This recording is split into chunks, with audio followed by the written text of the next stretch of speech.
급히 서둘러서 이례적으로 온갖 내규를 다 어기시고, 그 내규 왜 있는 겁니까? 사법부 독립을 인정하기 때문에 있는 겁니다. 그런데 그 독립된 권한마저도 정적 사례를 위해서 남용을 하신 거예요. 그래서 그것도 4월 4일 헌법재판소가 내란을 극복할 수 있도록 현직 쿠데타 내란 대통령을 파면을 선고하고 치러지는 그런 비상한 시기에, 국민 주권을 회복하는 시기에 선택권을 박탈해버리려고 시도한 겁니다. 그때 만약 파기환송 판결 즉시 환송받은 판결에서 자격 박탈할 수 있는 선고형이 내려졌더라면 우리는 후보 없이 선거 치르는 거예요. 바로 이승만 독재가 가능했던 것처럼 내란범이 사실상은 상황정치하면서 김문수가 됐던 한덕수가 됐던 꼭두각시 내세워가지고 독재로 갈 뻔했던 겁니다. 그걸 지금 모르시겠다고요? 그걸 이해해달라고요? 그냥 이게 단순히 대선 개입입니까? 역사를 알려드리는 겁니다. 그래서 또 한 번의 신익희, 또 한 번의 조병옥처럼 이재명이 없는 선거였더라면 그냥 이재명 개인이 대통령 되고 말고 떠나서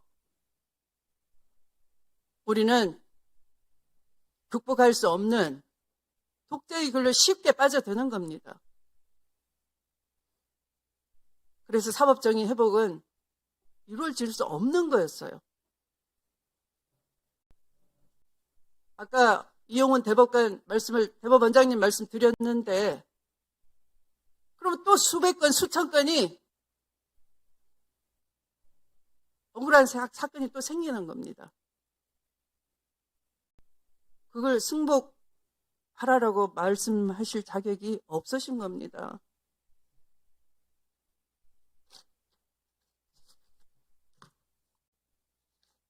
하도 기가 차서 드리는 말씀입니다. 전혀 공감을 하시는 눈치가 아니셔서, 어쩌면 저리도 눈치가 없나 하도 개의해서 마지막 잔소리를 좀 했습니다. 듣기 거북하셨겠지만 다시 한번 숙고해 보시기 바랍니다.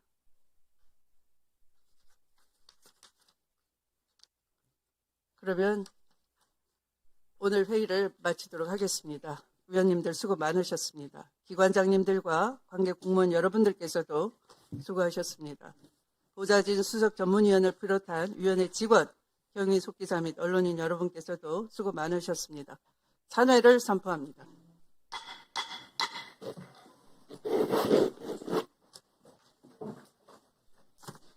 일요일인 2026년 5월 29일까지로 연장하는 것을 우리 위원회의 의결로서 요구하고자 하는데 이의가 없으십니까? 네, 이의가 없으므로 가결되었음을 선포합니다. 다음 의사일정 제2항 증인 고발의 건을 상정합니다. 이 안건은 국회에서의 증언 감정 등에 관한 법률 제14조 제15조에 따라 2025년 9월 22일 검찰개혁 입법청문회와 10월 23일 서울고검 등에 대한 국정감사에 출석한 엄희준 증인의 위증에 대해 고발하고자 하는 것입니다. 엄희준 증인은 첫째로 25년 9월 22일에 법사위의 검찰개혁 입법청문회에서 또 2025년 법사위 국정감사에서도 일방적인 지시는 하지 않았고 주임검사의 의견을 들었다라는 취지로 증언한 바 있습니다. 그런데 25년 9월 24일의 언론보도에 따르면 당시 엄희준 부천지청장은 검사 메신저를 통해서 쿠팡 무혐의를 지시했다라는 내용이 확인됐습니다. 둘째, 엄희준 증인은 25년 9월 22일 법사위 검찰개혁 입법청문회에서 25년 2월 21일 가장 사건 내용을 잘 아는 주임검사에게 증거관계를 들었다라는 취지로 증언을 했습니다. 그러나 25년 10월 23일 법사위 국정감사에 출석한 문지석 검사의 증언에 따른다면 당시 주임검사인 신가영 검사는 정기 인사로 인해 사건을 맡은 지 보름여밖에 되지 않은 상태였습니다. 셋째, 엄희준 증인은 25년 10월 23일 법사위 국정감사에서 3월 5일 문지석 부장이 무혐의 하는 것에 동의한다라는 취지로 증언을 했습니다. 그러나 25년 10월 23일 문지석 검사는 법사위 국정감사보다 앞선 25년 10월 15일 기후노동위 국정감사에서 불기소 처분에 동의하지 않다라는 취지로 증언한 바 있습니다. 자세한 내용은 배부해드린 자료를 참고해 주시기 바랍니다. 이 안건에 대해 의견 있으신 위원님 계십니까?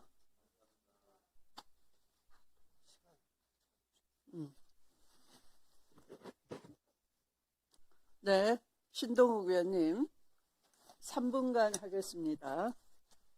예, 지금 엄희준 정인에 대한 위정 고발 사유를 보면 이런 걸 가지고 어떻게 위정으로 고발을 할 수가 있겠습니까? 첫 번째가 일방적 지시하지는 않았고 주임검사 의견을 들었다고 했는데 언론 보도에 따르면이라고 하는데 우리 국회가 언론 보도를 가지고 위정을 판단하는 것 자체가 있을 수 없습니다. 언론 보도도 오보도 많고 또 언론 매체에 따라서 여러 가지 다양한 의견을 개진하는 경우가 많은데 언론 보도를 가지고 위정한다. 이거는 제가 상식적으로 좀 맞지가 않고, 두 번째, 신가영 검사가 사건 맡은 지 보름여밖에 안 되는데 어떻게 사건 내용을 잘 아는 주임 검사에게 증거관계 들었다라는 것이 말이 되느냐, 이제 이런 취지로 위정이라고 그러는데, 사건 맡은 지 보름밖에 안 되면 잘 모릅니까? 제가 검사 안 해봐서 모르겠는데 적어도 제 경험으로는 보름 정도면 중요한 사건은 수사를 안 했다고 하더라도 그동안 수사해 놓은 거 보면 사실관계를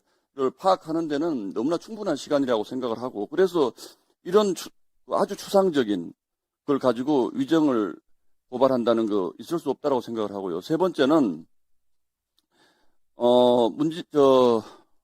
엄희준 정인보다 먼저 나온 문지석 검사가 기후노동위 국정감사에서 동의하지 않았다라는 취지로 증언했는데, 그 다음에 나온 엄희준 정인이 무혐의하는 것에 동의했다라는 취지로 증언했다고 그러는데, 그런 문지석 검사와 엄희준 정인의 증언이 다른 것 아니겠습니까? 그런데 일방적으로 문지석 검사의 말은 맞고 엄희준 정인의 증언은 위정이다라고 하는 그런 단정적인 판단을 할 수가 있습니까? 그래서 결론적으로 이 세 가지 위정의 그 이유를 보면 단 하나도 위정을 했다라고 확실한 게 없습니다. 근데 어떻게 위정으로 저희가 고발을 합니까? 저는 절대 이런 식의 위정 판단은 우리 국회에서 해서는 안 된다고 생각합니다. 이상입니다. 네, 김용민 의원님. 네, 뭐 잘 아시는 것처럼 엄희준 검사가 이 국정감사랑 청문회에 와서 매우 뻔뻔하게 거짓말을 했고, 그와 반대로 문지석 당시 부장검사는 법사위 그리고 그 기후환경노동위원회에서 정말 직을 걸고 용기 있게 진술을 했습니다. 그 진술의 답변 태도나 내용들, 구체적인 정황들을 보면 누가 보더라도 거짓말을 누가 하고 있는지는 사실 국민들께서 판단이 끝났다고 생각합니다. 거기에 대해서 그렇게 말씀하시니까 한두 가지 좀 반박을 좀 해드리자면, 첫 번째 내용이 그 신가영 주임검사에게 무혐의 지시했다라는 것이 언론 보도 하나만 가지고 어떻게 무혐의 지시했다 안 했다를 판단할 수 있냐라고 하셨는데, 당시 문지석 검사의 증언도 있었습니다.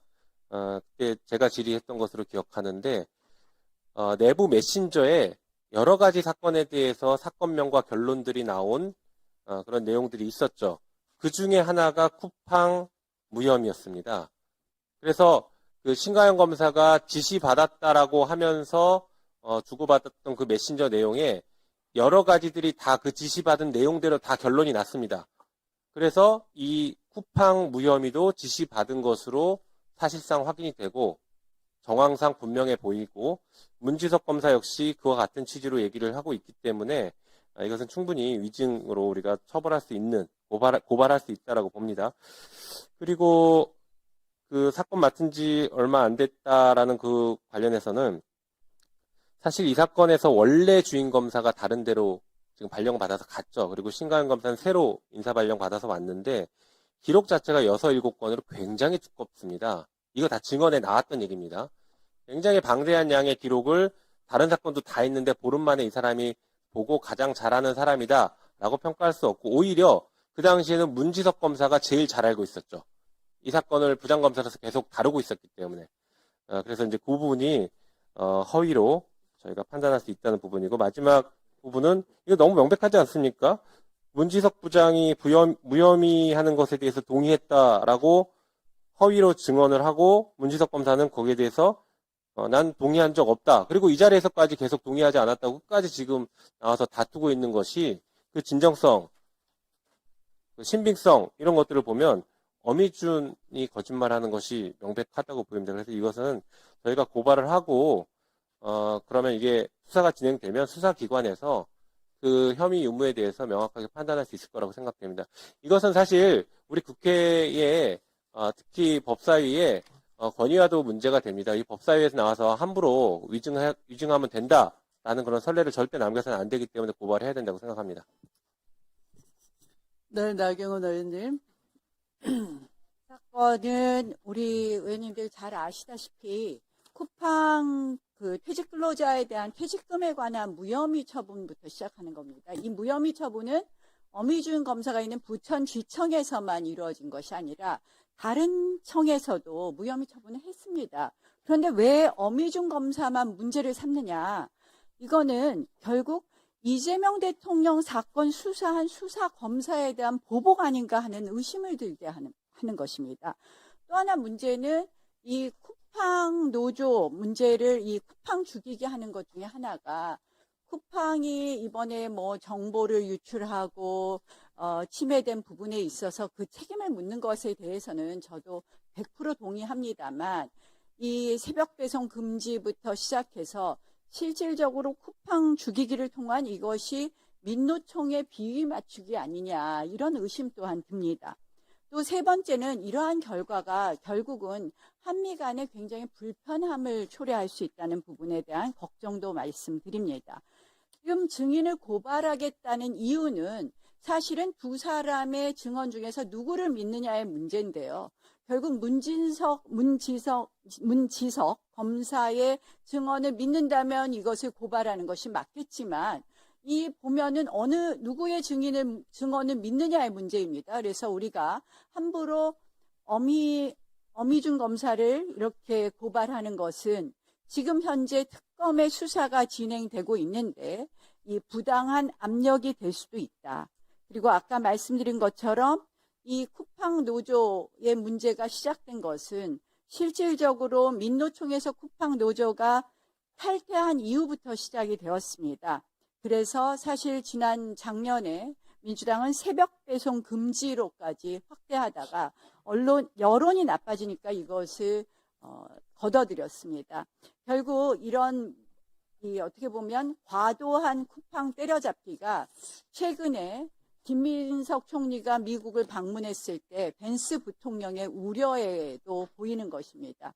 저희가 잘못된 부분에 있어서는 쿠팡을 질책해야 되겠지만 이러한 과도한 때려잡기로 인해서 실질적으로 한미 간의 이 관세에 있어서도 악영향을 줬다면 매우 조심스럽게 우리 법사위에서 접근해야 된다고 생각을 합니다. 그래서 이 팩트 부분을 먼저 봤을 때부터 시작해서 이 사건을 우리가 고발하고 과도하게 여기에 집착했을 때 결국은 우리 관세 문제에 있어서도 악영향을 미친다는 부분을 분명히 드립니다.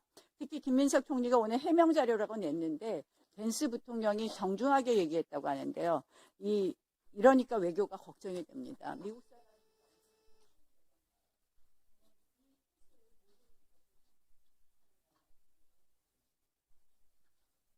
네, 토론하실 위원님도 계십니까? 네, 최혁진 의원님 3분입니다. 예, 몇 가지만 좀 말씀드리겠습니다. 사람이 몇 사람이 죽었는데 무슨 쿠팡 때려잡기 한다고 이런 얘기로, 무슨 뭐 미국과의 외교관계 얘기할 일이 뭐가 있습니까? 우리가 지난번에 비자 문제 때문에 우리나라 국민들 거기 구금돼 있고 할 때 뭐라고들 하셨어요? 정부가 외교관계 못해서 한국인이 피해 보는 거에 대해서 왜 단호한 조치 못하냐라고 얘기하던 사람들이 대한민국 국민들을 때려 죽인 사람들에 대해서 뭘 단호한 조치를 한다고 그걸 문제 삼습니까? 말이 안 되는 얘기고요. 또 하나, 나쁜 놈을 나쁜 놈이라고 얘기하고 단죄하자라고 하는데 거기 이재명 대통령은 왜 끌고 들어갑니까? 그거 끌고 들어갈 일이 아니고요. 그 다음에 또 하나 여기 보면은 쿠팡의 수사 외압인데 외압이라는 건 누가 하는 겁니까? 윗사람이 아랫사람 찍어 눌러가지고 하는 게 외압이에요. 아랫사람이 윗사람을 어떻게 찍어 눌러가지고 외압을 합니까? 그러니까 기본적으로 외압이 있었기 때문에 그거에 대한 수사를 하고 조사를 하고 명명백백하게 밝혀내자라고 하는 것이기 때문에 저는 어쨌든지 간에 이 부분에 대해서 좀 간단하게 정치적으로 이것들을 꽈서 접근하지 않으셨으면 좋겠다는 말씀 좀 드리고 싶고요. 또 하나, 어미준 관련돼서 이 사건은 어미준 하나의 사건이 아니에요. 지금 대한민국에서 국민들이 계속 갈등을 하고 극단적인 선택을 하고 하는 것들이 뭐겠습니까? 대한민국 사회에서 힘이 없고 백이 없고 권력이 없으면 항상 억울한 일을 당하기 때문에 사람들이 거기에 대해서 절망하고 분노하고 자살하고 하는 거 아니겠습니까? 지금 쿠팡 관련된 경우에도 대기업하고 싸우면 노동자가 지는 거고 비정규직이 지는 거고 계약직이 지는 거고 이런 일들이 반복적으로 돼 있는데 정치권이 여기에 대해서 명확하게 해결을 안 해주고 걸핏하면 애매모호한 태도를 하고 가진 자의 편을 들고 권력을 가진 자의 편을 들고 검사 같은 사정기관들이 덮어주고 무혐의 처리해주고 이런 일들이 반복되기 때문에 국민들이 분노하고 있는 거 아닙니까? 그러니까 이 문제에 관련해서는 엄단하고 제가 검찰 쪽에 물어보니까 어미준 검사는 거의 인간 백정 수준이라고 누가 얘기를 하시더라고요. 예? 있는 놈들 편에 들어가지고 서민들, 노동자들 괴롭히는데 앞장서는 그런 검사인데 이거에 대해서는 여야가 지금 한뜻으로 모아서 단호하게 처단하는 그러한 모습을 대한민국 국회가 좀 보여줬으면 좋겠습니다. 이 문제에 대해서 더 이상 이상한 얘기 하지 마시고 저는 국회 위증 사건으로 존경하는 위원장님 고발을 하셔가지고요. 검찰개혁의 한 선제적 조치로 단호한 모습들을 좀 국회가 보여주는 것을 이 자리에서 여야가 함께 결의해 주실 것을 간곡히 부탁드립니다. 이상입니다. 네, 또 토론하실 위원님 계십니까? 네, 송석준 위원님. 예, 국회에서 등원 감정에 관한 법률에 위반해서 의중을 했다면 당연히 고발돼야 되겠죠. 예. 근데 지금 뭐 앞에서도 의원님들 말씀하셨지만 이게 명백하게 의중이라는 게 아직 잘 보이지가 않아요. 예. 그런데 이렇게 목소리 높여서 이렇게 얘기한다고 해서 의중 대상이 되는 거 아니잖아요. 우리 국회가 권위가 있어야죠. 예, 의중한다면 의중에 대한 명확한 근거를 갖고 이렇게 의중을 의뢰해야 고발받은 수사기관에서도 좀 제대로 된 수사를 할 수 있을 거 아니겠어요? 근데 우리가 그동안 쭉 지켜봤잖아요. 이 어미준이라는 분이 어쩌면은 여러분들은 약자를 위해서 우리가 국회가 일해야 된다고 그러면서 약자가 아닌 강자 이재명 대통령을 비호하기 위한 거라는 생각을 지울 수가 없잖아요. 그동안에 이 어미준 검사가 어떤 분이에요? 백현동 사건, 뭐 대장동, 이렇게 개발 비리 사건에 대해서 집중 수사를 했고 이재명 대통령에 대해서 직접적인 관련된 사건을 다뤘단 말이에요.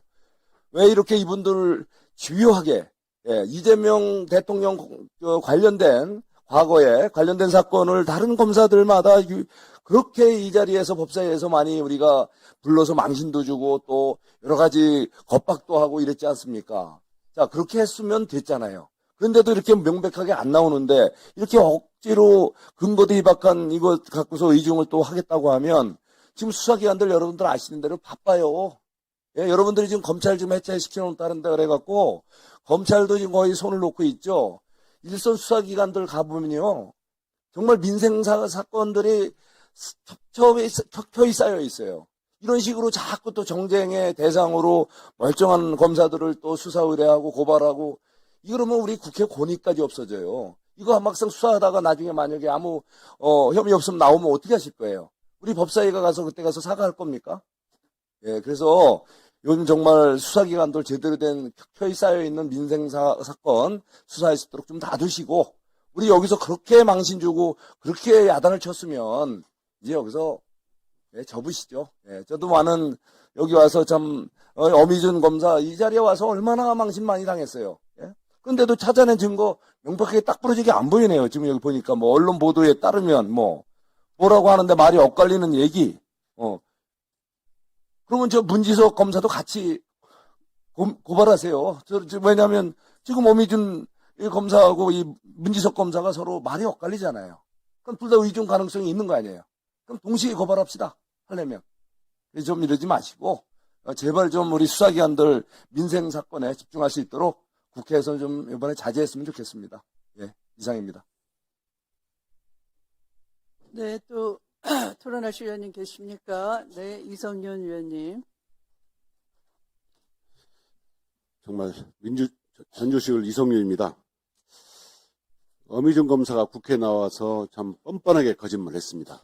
작년 9월 22일 날 나와가지고 그 뻔뻔하게 거짓말한 사실을 다 복독했고, 또 어떤 의원님들은 언론 보도만 가지고 고발을 하느냐 이렇게 말씀하시는데, 그때 보도 내용을 보면 명백히 물증이 있습니다. 물증. 그 당시에 어미준 검사가 김영문 의원님의 질문에 대해서 주임검사를 부른 적이 있는데 증거관계를 물어보고 의견을 듣고 제가 청취를 했다. 일방적으로 지시를 하지 않았다. 이렇게 답변을 했어요. 그런데 그 언론 한번 찾아보십시오. 그 주임검사가 부장한테 보낸 검찰 내부 메신저가 있습니다. 이렇게 돼 있어요. 부장님, 저 신땡땡 검사입니다. 금요일에 청장님이 어미준 검사입니다. 직접 부르셔서 청장실에 다녀왔었습니다. 청장님께서는 그 방 사건이 어려운 게 많은데 고생이라고 하시면서 검토 방향을 알려주었는데, 공직자 이해충돌 방지법 사건 구약식, 쿠팡 무혐의, 김포 한방병원 무혐의, 조선해양 대표이사 보고 부분 검토, 이 정도 지시를 했다고 나와 있어요. 물증입니다. 물증 이렇게. 메신저 물증이 있습니다. 그런데 이런 명백한 물증을 보고 우리가 고발 안 씁니까? 그리고 특검이 이거 조사하고 있습니다. 이걸 가지고 국회에서 정말 특검 수사를 위해서 이런 물증을 고발하겠다는 것인데 그게 뭐가 문제인지. 그리고 이재명 대통령과는 뭔 상관이 있습니까? 그 당시에 보시면 그 당시에 어미준 지청장이 자기는 그렇게 했어요. 신검사가 배당받은 지가 보름밖에 안 됐대요. 그런 검사, 순진한 검사를 불러다 놓고 이 사건 이렇게 처리해라. 이거 결론까지 다 알려줬어요. 이게 명백한 외압이지 또 뭡니까? 이런 검사를 처벌하자고 만든 것이 지금 상설특검이고 이런 진실을 규명하는데 국회에서 국회 법사위가 뭡니까? 정의를 바로 세우는 것이잖아요. 법적 정의를 바로 세우기 위해서 저는 당연히 고발 조치를 해야 된다. 더군다나 언론 보도만 나온 게 아니고 물증까지 명백하게 보도된 상황에서 고발을 통해서 우리 법사위가 고발을 통해서 정의를 바로 세우는 것이 맞다라고 생각합니다. 이상입니다. 네, 아까 제가 증인 고발의 그 필요성 사유를 말씀드릴 때 좀 정정해야 될 것 같습니다. 지금 방금 이성윤 의원님이 말씀하신 바와 같이 이 검찰 내부 메신저에 의하면입니다. 내부 메신저에 청장이 불러서 청장실에 다녀왔는데 검토 방향을 알려주셨다. 그래서 몇 건을 거론하면서 쿠팡은 무혐의해라 라는 것을 그 부장검사 문지석에게 따로 보고를 하고 있습니다. 이게 이거죠. 네, 그래서 언론 보도에 의하면이 아니에요. 사실은 검찰 내부 메신저에 의하면이고 이 언론 보도는 그냥 참고하시면 되는 겁니다. 우리가 고발하면은 수사에 밝혀지면 되는 것뿐입니다. 그렇다고 우리가 언론에 났다고 해서 이 판단을 안 하고 고발하는 게 아니고요.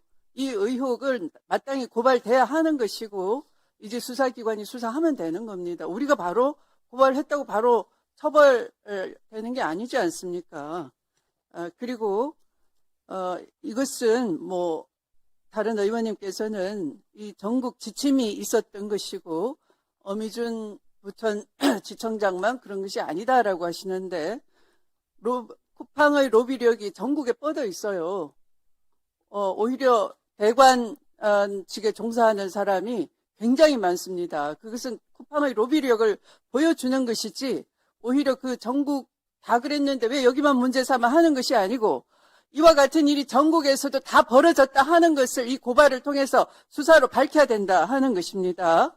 그리고 민주노총 탈퇴 이후 왜 부각되기 시작했느냐, 마치 민주노총에 무슨 그 음모와 거대한 공작이겠거니 이렇게 의혹 주는 것도 마땅치 않습니다.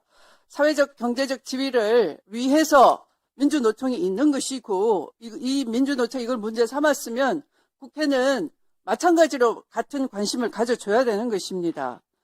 그리고 이것이 마치 엄희준 검사가 다뤘던 여러 정치 사안과 관련이 있는 듯이 얘기하는 것이지만 그 사건은 그 사건대로 특검을 가동하거나 아니면 특별법을 만들어서 단호하게 처리하는 것도 우리 법사위의 향후의 일감일 것입니다. 이 사건과는 전혀 무관하다라는 말씀을 드리고 싶습니다. 그러면 네, 김기표 의원님으로부터 토론을 종결하자는 동의가 있었습니다. 해당 동의에 찬성하시는 의원님 계십니까? 네. 우선 이 해당 동의에 대해서는 찬성하는 위원님이 계시므로 국회법 제71조에 따라 토론 종결 동의가 의제로 성립되었습니다. 이에 대하여는 국회법 제108조에 따라 토론을 하지 않고 표결하도록 하겠습니다. 표결에 앞서 회의장에 계시는 위원님은 모두 재석위원 수에 포함된다는 점을 미리 말씀드립니다. 표결은 국회법 제112조 및 제71조 단서에 따라 거수 표결로 진행하도록 하겠습니다. 먼저 찬성하는 위원님은 손을 들어 주십시오.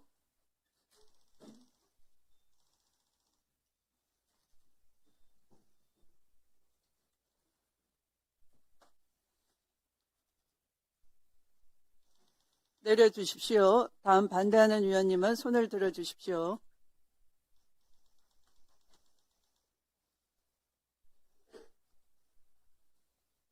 내려주십시오. 표결 결과를 말씀드리겠습니다. 재석위원 총 17인 중 찬성 10인 반대 7인으로 가결되었음을 선포합니다. 토론 종결 동의가 가결되었으므로 토론 종결을 선포합니다.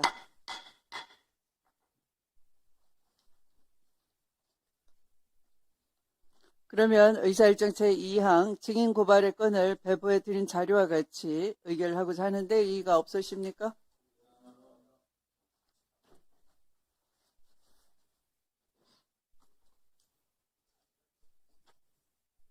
이 안건에 대해서는 이의가 있으므로 국회법에 따라 표결하겠습니다. 표결에 앞서 회의장에 계신 위원님께서는 모두 재석위원 수에 포함된다는 점을 미리 말씀드립니다. 표결은 국회법 제112조와 제71조 단서에 따라 거수 표결로 진행하겠습니다. 먼저 찬성하는 위원님은 손을 들어 주십시오.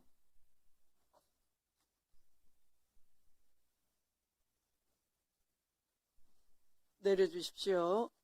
다음 반대하는 위원님 손을 들어 주십시오. 네, 내려주십시오.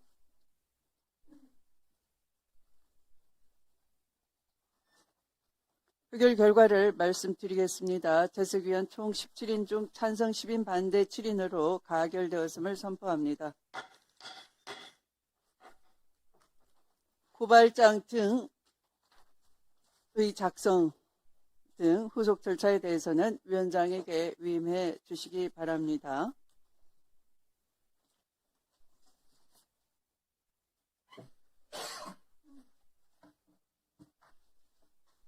자, 그러면 입장을 하시도록 하십시오.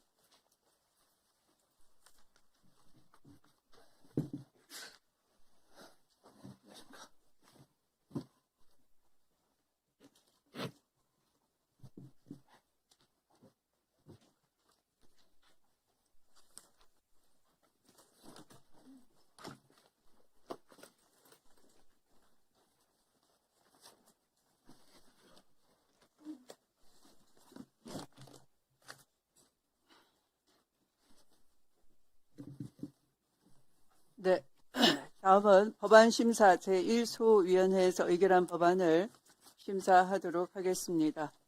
의사일정 제3항부터 제48항까지의 법률안을 일괄하여 상정합니다.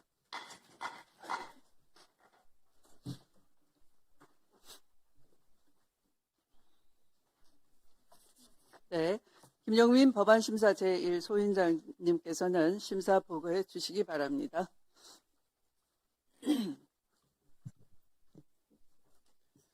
법안심사 제1소위원장 김용민 의원입니다. 법안심사 제1소위원회에서 심사한 46건의 법률안에 대한 심사 결과를 보고드리겠습니다. 박규택 의원이 대표 발의한 공탁법 일부 개정 법률안은 대법원장이 법원 보관금을 보관할 은행을 지정할 수 있는 근거를 마련하고 법원 보관금을 보관하는 은행의 경우에도 공탁금과 같이 매년 그 운용 수익금의 일부를 공탁금관리위원회에 출연하여 사법서비스진흥기금으로 활용될 수 있도록 근거를 마련하는 내용입니다. 개정안은 부칙에서 시행일에 관한 사항만 규정하고 있으나 법원 보관금의 운용수익금은 2025년에 발생한 운용수익금부터 출연하도록 적용일을 두는 등 부칙을 보완하여 수정 의결하였습니다. 다음 민법 일부 개정 법률안 대안은 백혜련, 권칠승, 박지원, 서지영, 김한규 의원이 각각 대표 발의한 6건의 법률안을 통합 조정한 것으로 대안의 주요 내용을 말씀드리면 첫째, 피상속인에 대한 부양 의무를 중대하게 위반하거나 중대한 범죄 행위 및 그 밖의 심히 부당한 대우를 한 경우에는 직계존속, 직계비속 및 배우자 등 모든 상속인이 상속권 상실 선고의 대상이 될 수 있도록 하고 둘째, 상속 결격 및 상속권을 상실한 상속인의 직계비속은 대습상속을 인정하되 그의 배우자는 대습상속을 받을 수 없도록 하며 셋째, 피상속인을 특별히 부양하거나 피상속인의 재산 유지 또는 증가에 특별히 기여한 데 대한 보상으로 이루어진 증여, 유증은 특별 수익으로 보지 않도록 하는 내용입니다. 헌법재판소의 헌법불합치 결정사항을 법률에 반영하고 국민 정서에 부합하게 상속제도를 정비하는 것으로 의견을 모았습니다. 다음 법원조직법 일부 개정 법률안 대안은 곽규택, 전재수, 윤상현, 정일영, 박찬대, 배준영 의원이 각각 대표 발의한 6건의 법률안을 통합 조정한 것으로 대안의 주요 내용을 말씀드리면 회사 및 국제분쟁 사건의 전문적이고 신속한 재판을 위하여 회사민사, 회사행정, 국제상사 사건을 관할하는 회사국제상사법원을 설치하고 시행일은 2028년 3월 1일로 하였습니다. 다음 각급 법원의 설치와 관할 구역에 관한 법률 일부 개정 법률안 대안은 곽규택, 전재수, 윤상현, 정일영, 박찬대, 배준영, 권칠승, 이성윤, 안호영, 민홍철 의원이 각각 대표 발의한 10건의 법률안을 통합 조정한 것으로 대안의 주요 내용을 말씀드리면 회사국제상사법원을 인천과 부산에 설치하고 인천 회사국제상사법원은 서울, 경기, 인천, 강원, 대전, 충남, 충북, 세종특별시를 부산 회사국제상사법원은 대구, 경북, 부산, 울산, 경남, 광주, 전남, 전북, 제주를 각각 관할하는 것으로 하였습니다. 또한 사법 접근성을 제고하기 위하여 전주가정법원, 군산지원, 정읍지원, 남원지원, 창원지방법원 김해지원, 창원가정법원 김해지원 및 화성시법원을 각각 설치하고 회사국제상사법원, 전주가정법원 및 그 지원의 경우 시행일이 2028년 3월 1일로 창원지방법원 김해지원, 창원가정법원 김해지원 및 화성시법원의 경우는 시행일을 2031년 3월 1일로 하였습니다. 다음 곽규택, 전재수, 박찬대 의원이 각각 대표 발의한 3건의 법률안을 통합 조정한 민사소송법 일부 개정 법률안 대안과 민사집행법 일부 개정 법률안 대안, 전재수 의원이 대표 발의한 소액사건 심파법 일부 개정 법률안, 전재수, 박찬대, 배준영 의원이 각각 대표 발의한 3건의 법률안을 통합 조정한 중재법 일부 개정 법률안 대안, 곽규택, 전재수, 박찬대, 배준영 의원이 각각 대표 발의한 4건의 법률안을 통합 조정한 선박 소유자 등의 책임 제한 절차에 관한 법률 일부 개정 법률안 대안은 회사 민사사건과 국제상사사건 등을 전담하는 회사국제상사법원이 새로 설치됨에 따라 각 법률에서 관할 법원 등에 관한 사항을 정비하는 내용입니다. 또한 지금까지 보고드린 회사국제상사법원 설치와 관련하여 회사 행정사건과 회사 공법에 따른 과태료 사건의 관할 정비가 추가로 필요하다고 판단되어 행정소송법 일부 개정 법률안과 질서위반 행위규제법 일부 개정 법률안을 마련하여 각각 우리 위원회 안으로 제안하기로 하였습니다. 보다 자세한 내용은 위원님 노트북에 게재된 자료를 참고하여 주시기 바랍니다. 이상 보고를 마치겠습니다. 네, 수고하셨습니다. 김영민 소위원장님을 비롯한 법안심사 소위원님들께서 많은 수고를 해주셨습니다. 감사드립니다. 다음은 안건에 대해 토론할 순서입니다. 토론 시간은 5분으로 하겠습니다. 법률안 심사를 위해서 정성호 법무부 장관님과 박영재 법원행정처장님께서 출석하셨습니다. 박영재 법원행정처장님은 새로 임명되시고 법사위에 처음 출석하신 것입니다. 간단히 인사 말씀 해주시기 바랍니다. 방금 위원장님으로부터 소개받은 법원행정처장 박영재입니다. 저는 이제 지난 1월 16일 법원행정처장으로 고임돼서 지금 한 보름 정도 일을 하고 있습니다. 오늘 처음 법사위 전체에 출석했습니다. 위원장님을 비롯한 위원님들 많은 질책과 도움 주시고 국회와의 협력을 위해서 최선을 다해서 노력하겠습니다. 감사합니다. 네, 혹시 법원행정처장님은 지난해 6월 3일 어떤 일을 하셨습니까? 지난해 6월 3일, 2025년 6월 3일에는 대법관으로 근무하고 있었습니다. 6월 3일은 전 국민이 근무하지 않았던 날입니다. 임시 공휴일이었습니다. 예, 왜 그렇습니까? 대통령 선거일로 기억합니다. 네. 그 선거일이 우리 대법관님, 법원행정처장님으로 지명되신 우리 대법관님 때문에 하마터면 사라질 뻔했습니다. 어떻게 생각하십니까? 그날이 없을 뻔했습니다. 그러면 어떻게 됐겠습니까? 답변 한번 들어보고 적절한지 부적절한지 판단하십시다.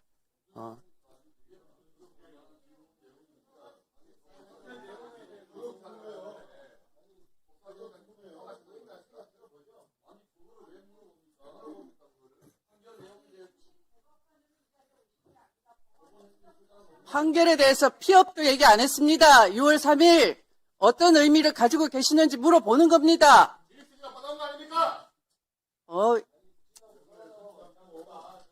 저 위원장한테 하는 자세가 그게 뭡니까?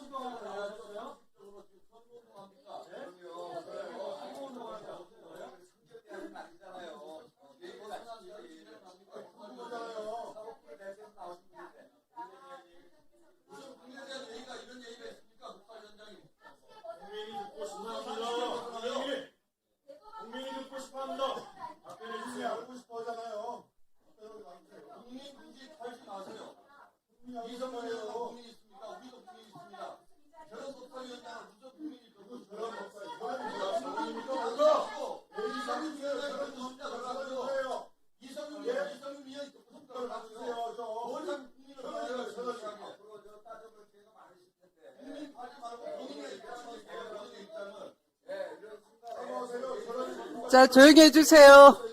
조용히 해주세요. 자, 법원행정처장님, 마음을 담아서 소회를 한번 말씀해 주시기 바랍니다. 형식적인 소회가 아닌, 네.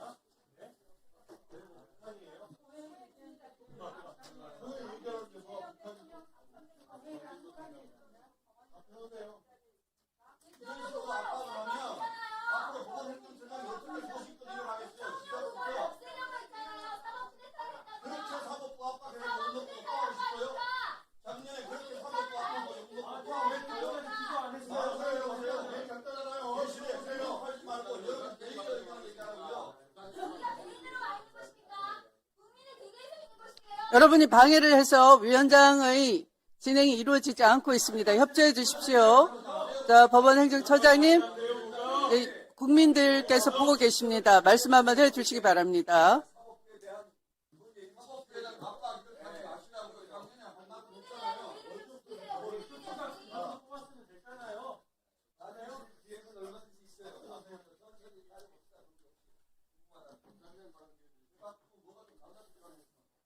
의사진행 발언 기회를 드릴 순서가 안 됐습니다. 지금 위원장이 진행하고 있잖아요. 무슨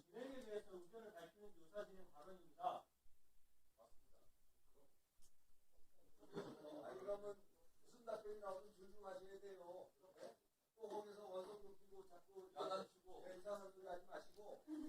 뭐 그렇게 국힘의원님들이 어린애 다루듯이 엄호하거나 하지 않아도 잘 하실 겁니다. 답변을 한번 들어봅시다.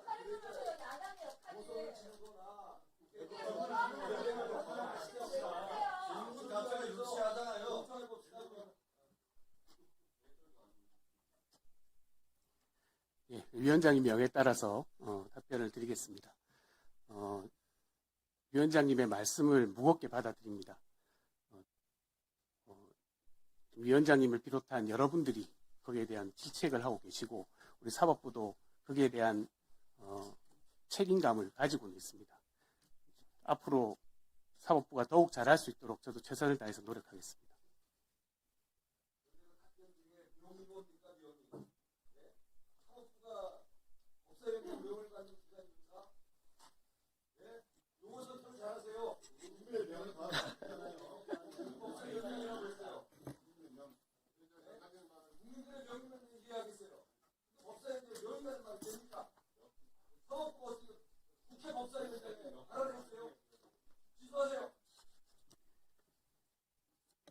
네, 네. 예, 뭐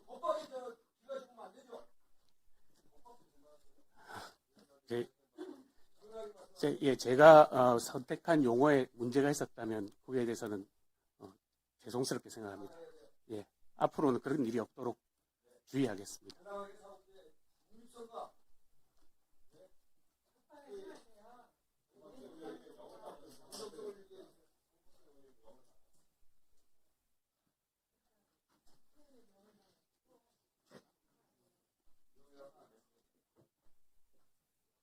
자, 지켜보겠습니다. 답변은 매우 미흡하고 유감입니다.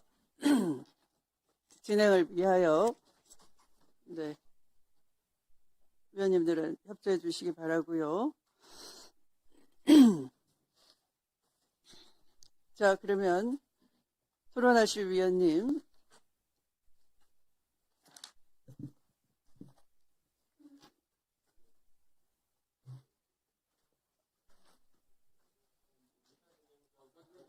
네, 김영민 의원님.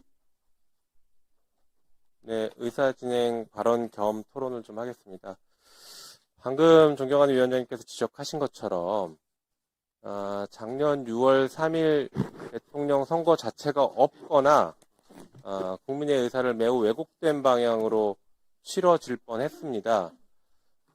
그게 대법원의 전원합의체 판결 때문이었죠. 그 전원합의체 판결의 주심위원으로 있으셨던 분이 지금 법원 행정처장으로 오셨습니다. 저는 그래서 위원장님께서 토론을 하기에 앞서서 적절한 질의를 하셨다라고는 보지만 그것보다 더 나아가서 적어도 법원 행정처장이 새로 부임해서 왔다라고 하면 국민들께 그 당시 그 상황에 대해서 먼저 소명하고 설명하고 사과하고 반성할 거 반성하고 하는 그런 말이 먼저 필요하다고 봅니다. 저희가 질문하면 거기에 대해서 마지못해 답변하면서 요리조리 빠져나갈 생각은 아예 버리시고 먼저 당당하게 그리고 국민들 앞에서 진짜 진솔하게 사과하셔야 됩니다. 대통령 선거가 없어질 뻔했습니다. 이 나라의 운명이 바뀌어버릴 뻔했어요. 사법부의 그 오만한 반란 행위 때문에 그 오만한 반란 행위를 한 조희대 대법원장의 가장 핵심 역할을 한 분이 바로 지금 법원 행정처장입니다. 잘 아시는 것처럼 법원 행정처장이 이 전원합의체 판결 직전에 유사한 사건에서 공직선거법 유사한 사건에서 무죄 판결을 했습니다. 그런데 아무런 설명 없이 이 전원합의체 판결에서는 유죄, 그것도 주심이면서 아무런 설명 없이 유죄를 했어요. 게다가 기록도 안 봤을 겁니다. 기록을 봤는지 안 봤는지부터 시작해서 도대체 왜 그렇게 입장이 바뀌었고 그때 왜 대법원은 대선에 함부로 개입해서 국민들의 의사를 이렇게 왜곡시키려고 했는지 그리고 지금도 끝나지 않고 있는 이 내란 옹호 행위들 법원에 의해서 내란범들이 하나둘씩 영장이 기각되고 지금 재판이 이상하게 흘러간다라고 국민들이 다 걱정하고 있습니다. 이런 흐름이 지난 대선을 뒤집으려고 했고 뒤집지 못하니까 이제는 내란범들에게 우호적인 판결을 해서 그냥 기득권 계속 보호해 주려고 하는 것 아니냐. 법적 카르텔 이런 것도 계속 유지하려고 하는 것 아니냐라는 국민들의 의구심이 매우 높습니다.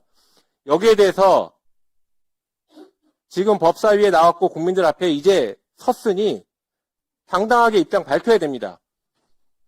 법원의 입장 밝히고 그리고 아까 말씀드린 것처럼 사과부터 해야 됩니다. 그때 대법원 판결, 전원합의체 판결 사과해야 되고 진정 사과한다라고 하면 사퇴까지도 고려하셔야 된다고 생각합니다. 저는 이렇게 법사위가 과거에 있었던 일이 아무것도 제대로 바로잡히지 않은 상태로 그냥 시간이 흘러가니 같이 흘러가는 것, 이것은 잘못됐다고 봅니다. 과거 친일파 청산 못하고 시간 흘러갔더니 지금 아직까지도 이 대한민국의 친일파의 역사들이 우리의 통합을 가로막고 있고 그 기득권 유지하는데 지금 암약하고 있습니다.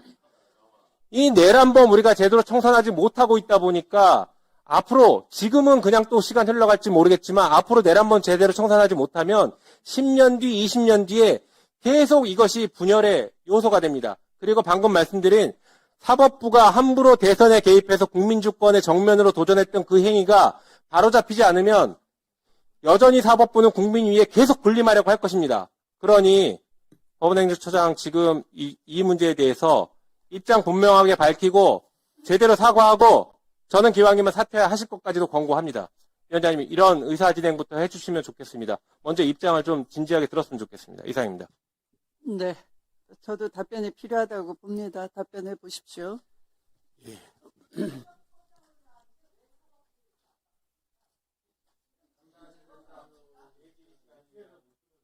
조용히 해주세요.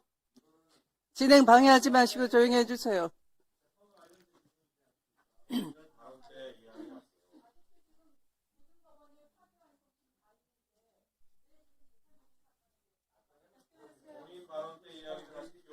국민 주권과 관련된 사안입니다. 재판 관련 아니고요. 답변해 보십시오. 국회는 국민을 대의하는 기관입니다.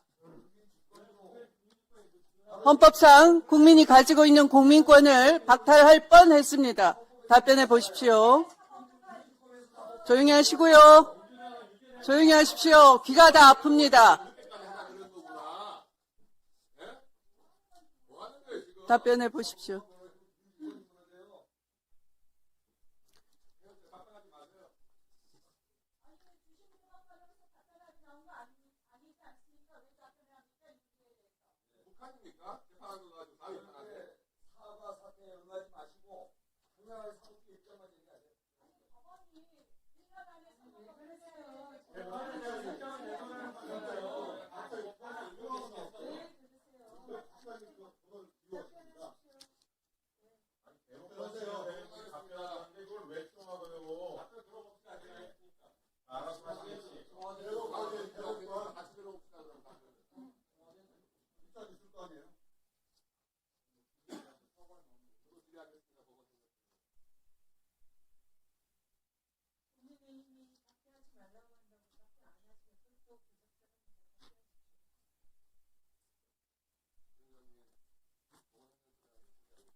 자, 질의나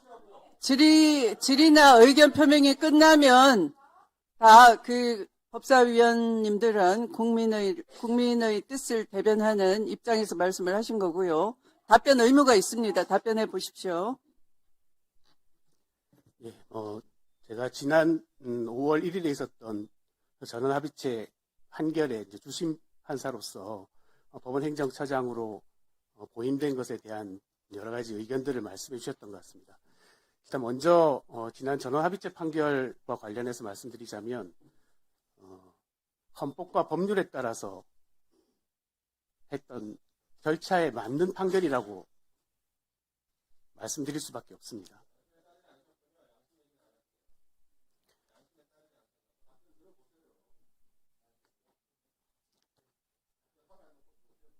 1심과 2심에서 최근 이제 하고 있는 여러 재판들도 마찬가지로 헌법과 법률에 따라서 정당한 절차에 따른 재판 진행과 판결이 이루어지고 있다고 생각합니다. 저희도 그런 재판 진행과 결과에 대해서 국민들 의혹이 없도록 최선을 다해서 노력하겠습니다. 이상입니다.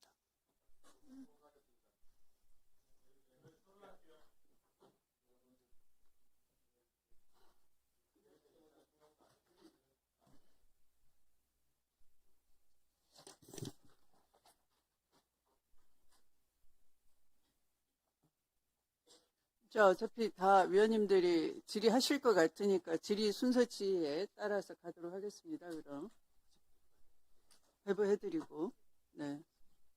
잠깐만 손 내리시고요. 질의 순서지 배부를 하도록 하겠습니다.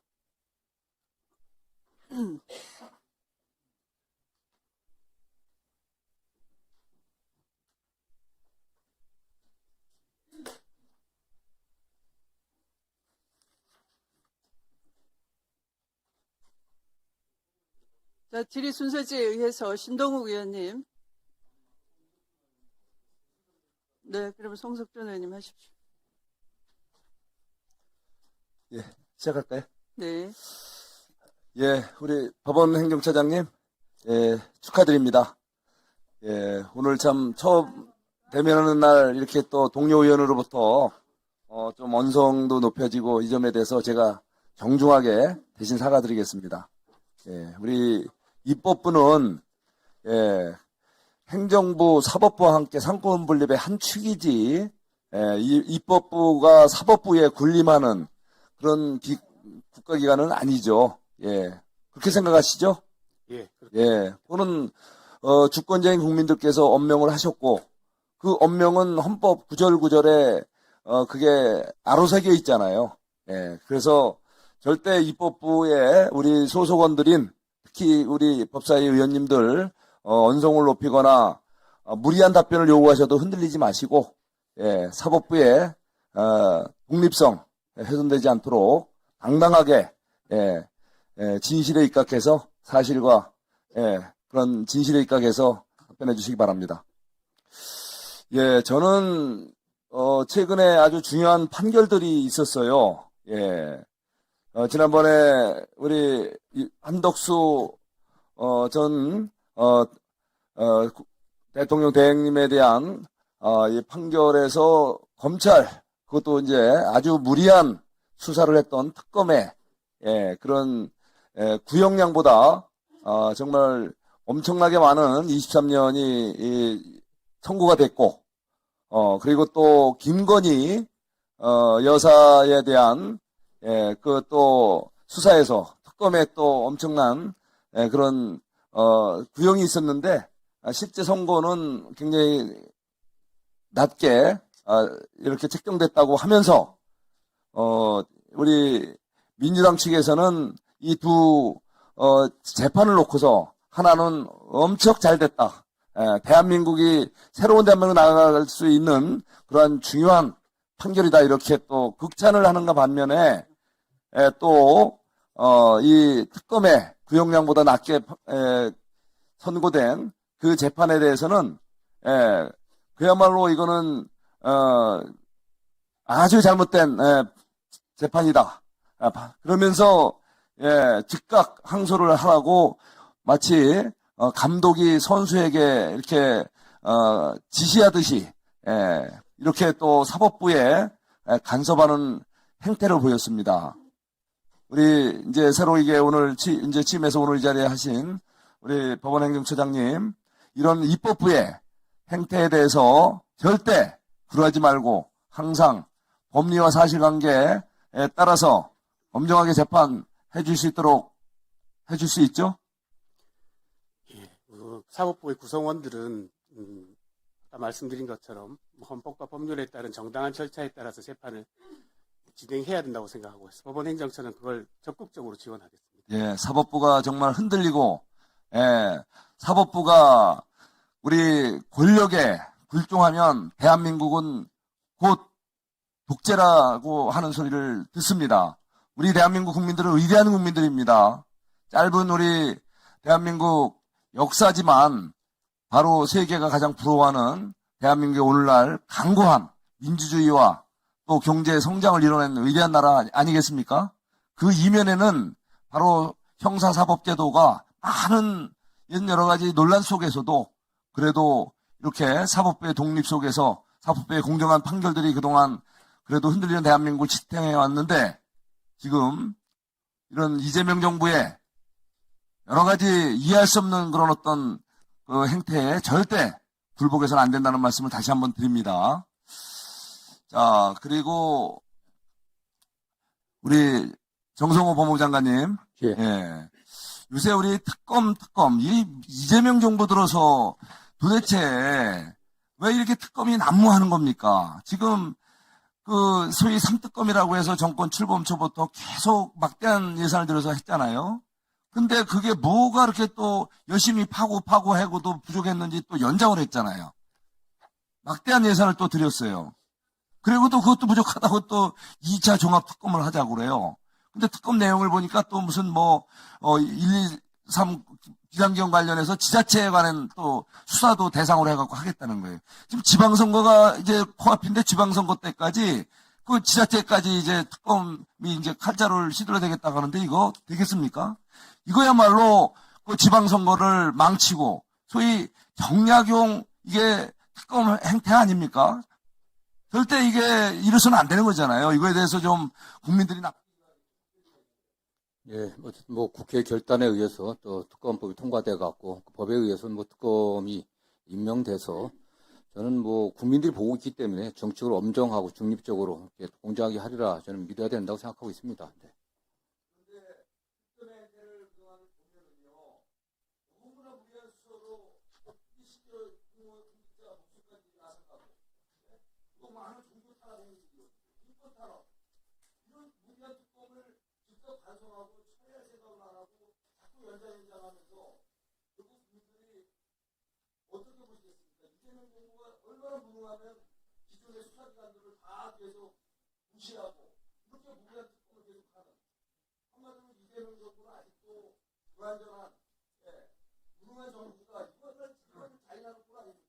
이재명 그렇게 생각하지 않고 이재명 정부가 무능한 게 아니라 기존의 수사기관들에 대한 국민적 신뢰가 거의 땅에 떨어져 있지 않습니까?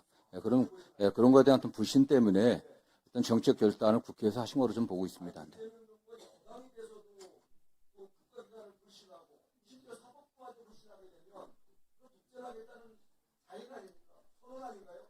그렇지 않습니다. 네. 아시는 것처럼 전 정부에서 지난 5년 동안 검찰이 지난 3년 동안 그의 권한을 갖다 오용하고 남용한 많은 사례 때문에 국민적 불신이 많이 쌓여 있다고 보고 있고,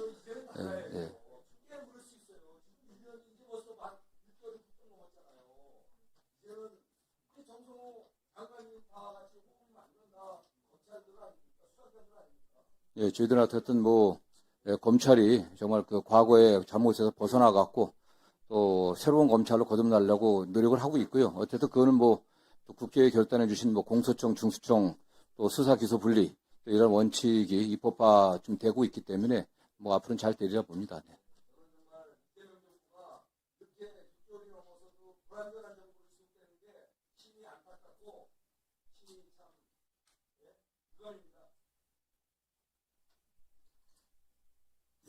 네. 다음 순서는 최혁진 위원님입니다. 5분입니다. 네. 법원행정처장님. 오늘도 우리 이제 대법원에 대한 여러 가지 불신, 또 의혹들에 대한 이야기가 많이 있습니다. 의혹의 중심에는 제가 수차례 말씀드렸지만, 지난 계엄 내란의 밤에 삼권 분립이라고 하는 원칙, 헌법을 준수해야 될 우리 사법부가 계엄군이, 내란군이 장갑차를 동원해서 국회에 밀려오는데도 불구하고 아무런 목소리를 내지 않고 침묵으로 일관했던 것에 대해서 이미 헌정질서 유린에 동조했다라고 하는 국민적 의혹 때문에 이런 일들이 계속해서 이어지고 있다라고 생각을 합니다. 거기에 대해서 왜 그런 태도를 보였는지에 대해서 명확한 입장을 아직까지도 보이지 않으셨고 인적 쇄신도 없이 진행되기 때문에 앞으로도 이런 문제가 굉장히 지속될 것이다. 또 지난 대선을 통해서 국민들께서는 정치의 시간을 열어주셨다라고 생각합니다. 정치의 시간이 뭐냐?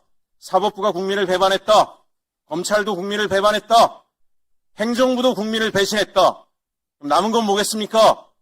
그래도 그나마 내란 계엄에 맞서 싸웠던 입법부가 중심이 돼서 사법을 개혁하라고 엄명을 내리셨기 때문에 우리는 계속해서 문제 제기를 할 수밖에 없습니다.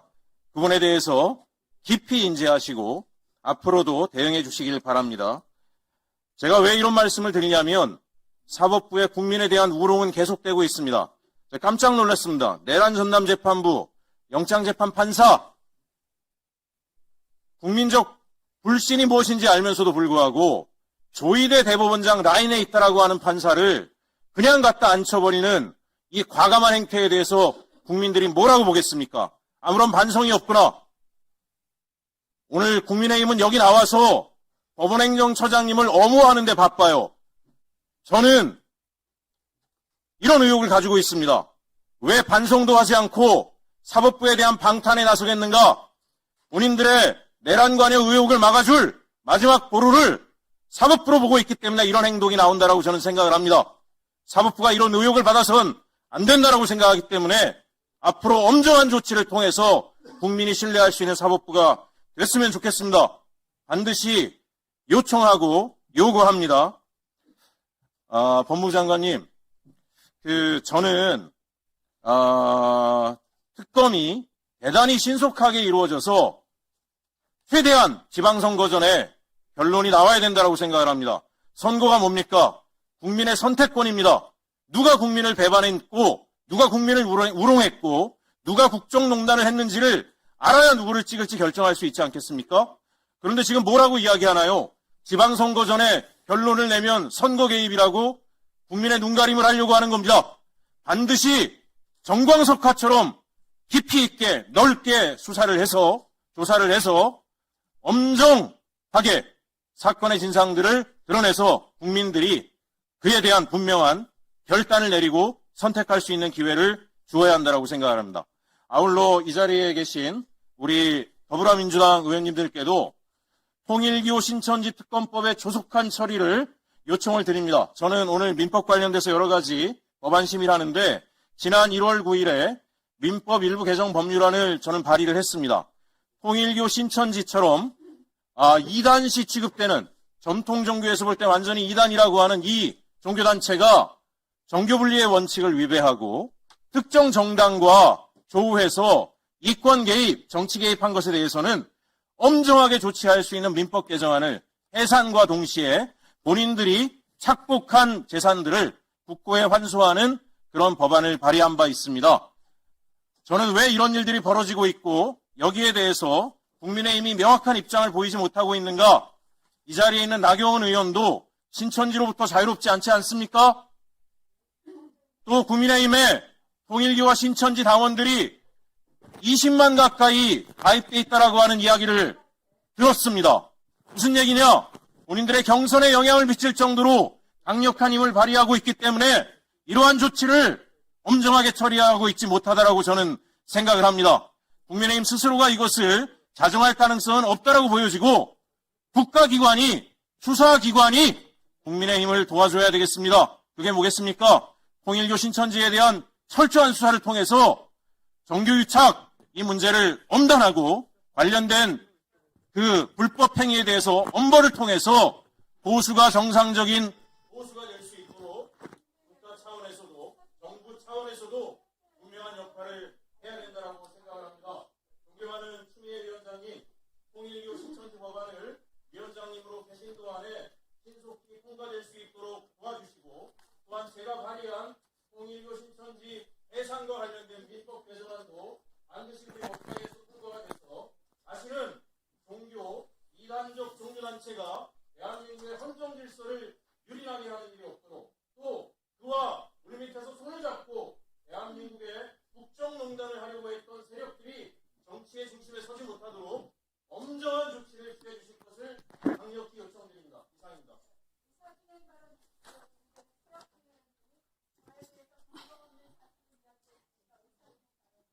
네, 조금 기다려 주세요. 근거 없는 얘기를 하지 않습니다.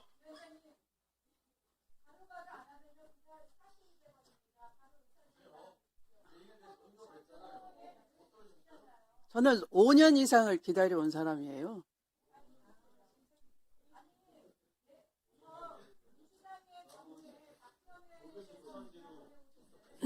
저한테 쉬운 프레임을 찾아보시면 알 거예요. 저는 5년 이상을 기다렸습니다.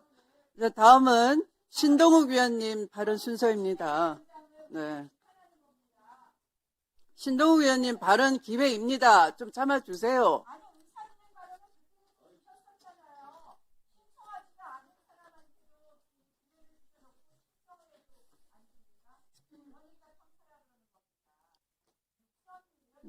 나경원 의원님 멋대로 운영되는 데가 법사위가 아닙니다. 어떻게 판판이 순서를 망가뜨리면서 계속 의사진행 발언이라고 작년에 계속 그러시더니 새해 들었으면 좀 바뀐 모양새를 보여주세요. 자, 신동욱 의원님, 자, 5분 드립니다. 해주시기 바랍니다. 시작해 주십시오. 예, 정말 맥락 없이 동료 의원 끌어들여서 인신공격하는 거 보면서 정말로 개헌을 하게 되면 국회의원 면책특권 없애는 개헌 꼭 좀 했으면 좋겠습니다. 아니 도대체 느닷없이 나경원 의원이 신천지와 관련이 있다는 게 무슨 얘기입니까 도대체? 그런 얘기를 아무런 근거도 없고 맥락도 없고 면책특권이 보장되는 자리라고 해서 저는 해들고 한 살 더 드셨으니까 조금 나아지시려나 했더니 참 답답합니다. 박영재 처장님, 예. 축하드립니다, 먼저. 데뷔전이 좀 힘드실 것 같은데, 제가 한 가지 여쭤보겠습니다. 이재명 대통령, 이 나라가 이재명 대통령을 위한 나라입니까? 대한민국 국민을 위한 나라입니까? 당연히 대한민국 국민을 위한 나라라고 할 수 있겠습니다. 사법부의 판단이 대통령이 됐다고 해가지고 그 사법부의 판단의 준거가 바뀔 수 있습니까? 법원은 조금 전에도 말씀드렸다시피 헌법과 법률에 따라서 재판을 하는 것입니다. 그래서요, 공직선거법 상고심에서 파기환송한 거 가지고 자꾸 문제를 삼는 모양인데, 저는 항소심 재판부의 판결 내용이 국민들의 일반적인 법 상식에 현저히 어긋나는 무죄가 선고됐기 때문에 대법원에서 파기환송한 것은 너무나 당연한 일이고 대통령이 될 가능성이 높은 자라고 해서 그것을 봐준다면 그건 사법부가 아닌 거죠. 그렇지 않습니까? 같은 답변을 예. 저는 오히려 많은 국민들이 파기환송이 아니라 대법원이 파기자판을 해서 대한민국을 이렇게 혼란 속으로 빠뜨리는 거대한 사법 리스크를 가진 대통령이 탄생해서 지난 1년 내내 저희가 이재명 대통령을 법적 리스크에서 해소시켜 주려는 민주당과 싸웠습니다. 그래서 저는 그 당시에 대법원이 좀 더 용기를 내셔서 파기자판에서 아예 이런 분란의 씨앗을 뿌리지 말았어야 된다고 생각을 합니다. 어떻게 보십니까? 재판에 관한 사항이라 제가 더 이상 말씀드리는 건 적당치 않을 것 같습니다. 예. 저도 재판에 관한 문제이기 때문에 더 이상 묻지 않겠습니다. 그러면 가만히 있어야지 그 대법원의 판단을 계속 국민들께 무슨 반성을, 사과를 요구하고 이게 과연 국회가 맞습니까? 대법원의 판단에 대해서 국회가 계속 사과와 반성을 요구하면 대법원은 어떻게, 앞으로 법원 행정처 법원 어떻게 운영하실 겁니까? 거기에 대해서 답변 좀 해주십시오. 예, 헌법과 법률에 맞게 한 재판에 관해서는 국민들이 판단하실 거라고 생각합니다. 저도 그렇게 믿습니다. 대한민국 국민들 현명하기 때문에 그렇게 믿습니다. 현안 몇 가지만 여쭤보겠습니다. 전임 천대법원 행정처장에 대해서 저희가 질의하는 것이 몇 가지가 있는데 첫 번째 지금 본회의로 가 있는 법 왜곡죄라는 거 잘 알고 계시죠? 법 개정안. 이 법 왜곡죄에 대해서 전임 법원 행정처장은 굉장히 큰 우려를 표시했습니다. 이게 고소 고발로 계속 이어지면서 사법 독립의 침해 소지가 크고 고의적 법리 왜곡 등의 요건은 너무나 주관적이기 때문에 곤란하다라는 말씀을 많이 하셨는데 어떻게 생각하십니까? 저도 같은 입장입니다. 예, 법 왜곡죄는 대단히 위험한 법이다.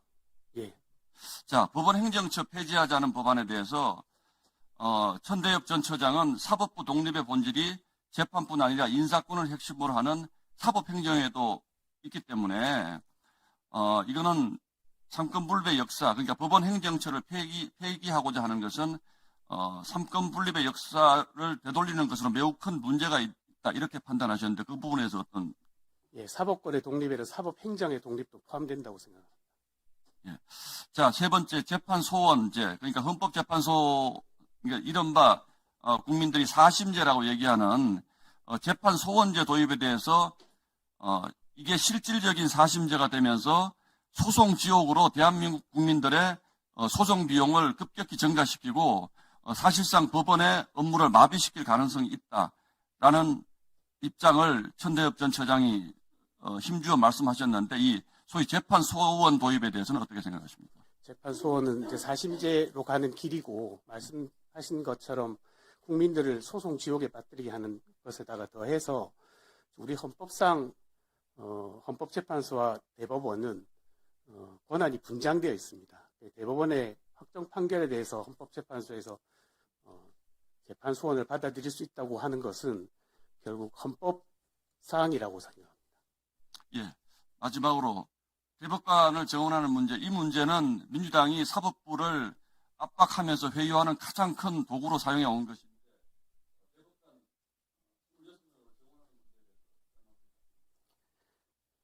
대법관 증원이 되면 필연적으로 하급심에 있는 우수 판사들이 다시 대법원의 재판연구관으로 와야 되는데, 대법관 증원에 따른 하급심 판사들, 우수한 하급심 판사들의 대법원으로서의 이전을 보충할 만한 방법이 없습니다.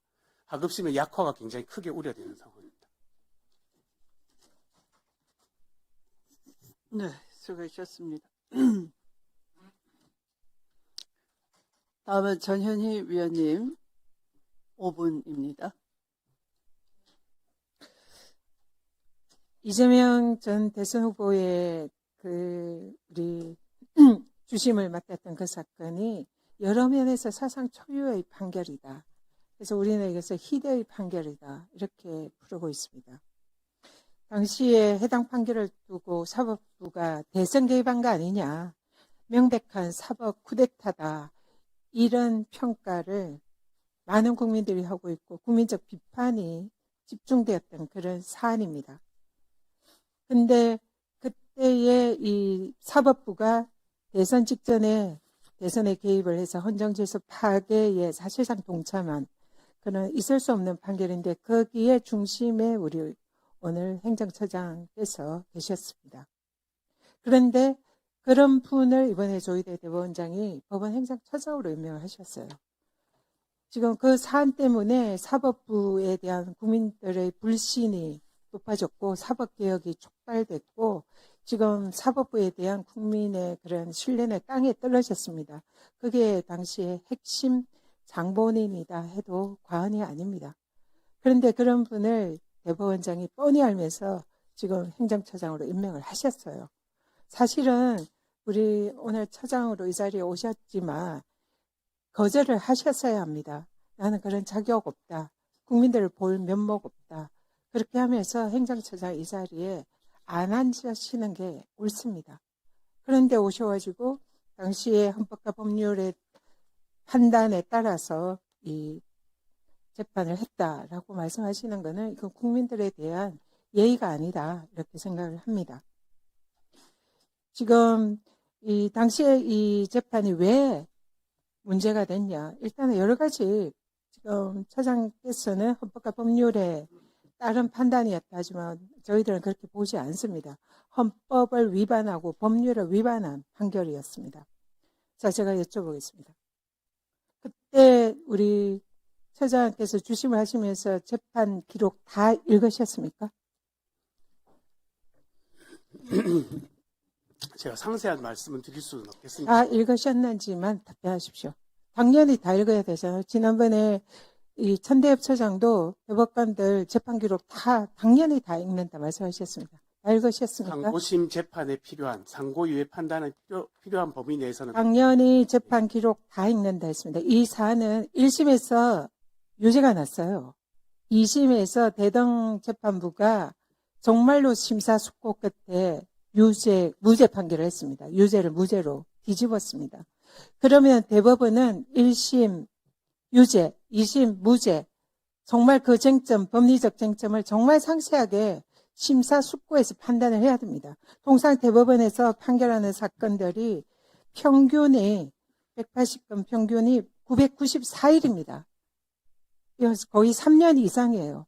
이렇게 걸리는 사안인데 이 사안은 더 오래 걸려도 충분히 당연하다 할 수 있는 그런 판결입니다. 워낙 쟁점이 1심과 2심이 달라졌으니까요. 그러면 대법원에서는 이걸 불과 한 달, 그리고 기록 보고 9일 만에 이 판결을 하는 것은 일반 상식에 불가능합니다.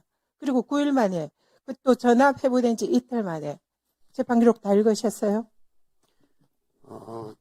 제가 다시 다 말씀드리지만, 읽으셨는지만 답을 하십시오. 예, 물론 다 읽었습니다. 8만 페이지를 다 읽었습니까? 위성한데 지금, 제가 다시 말씀드리겠습니다.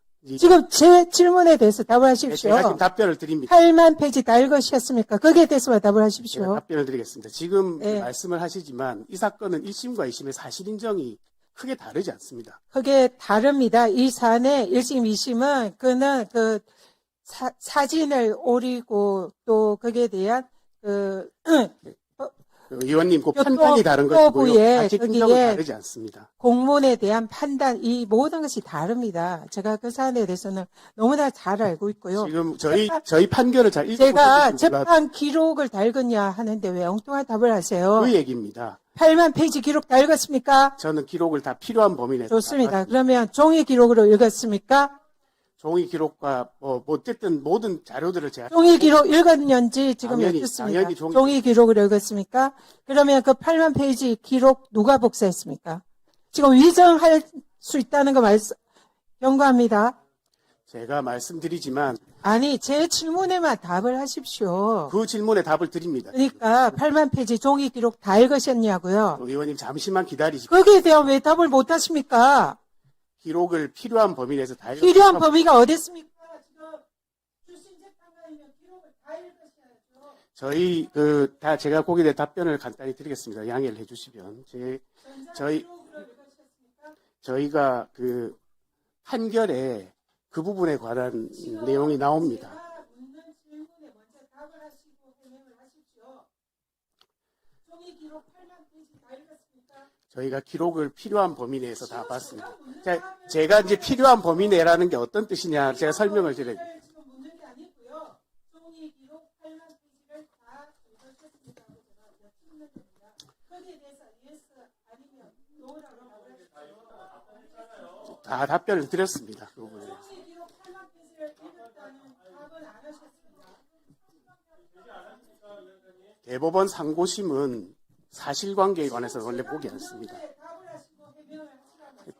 필요한 범위 내에서 다 읽었다는 답변을 드립니다. 범위라는 게 다 읽으셔야죠. 기록을 다 읽는 게 너무나 당연한 거죠. 지난번에 전체 기록을 다 읽는다고 분명히 답을 했어요. 종이 기록을 다 읽으셨다. 아니면 전자 기록을 다 읽으셨다. 답을 하십시오.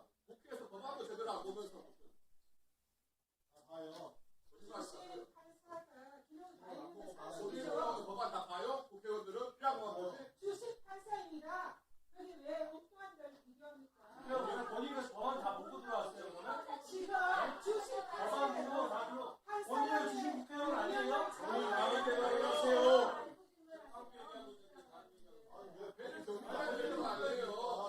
기록을 안 읽으시는 간주하겠습니다.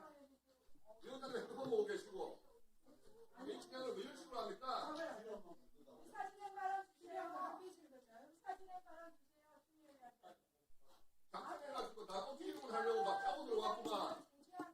자, 주진우 위원님, 전현희 의원님 수고하셨습니다. 네네. 자, 답변해 주시기 바랍니다. 자, 소란 행위로 인해서 지금 전현희 위원께서 제대로 답변을 듣지 못했습니다. 저한테도 안 들리고 있습니다. 답변해 주시기 제가 바랍니다. 답변 드리겠습니다. 네. 이 사건의 쟁점은 크게 복잡하지 않습니다. 제가 답변을 하려고 하면 이렇게 막으시니까 답변을 할 수가 없습니다.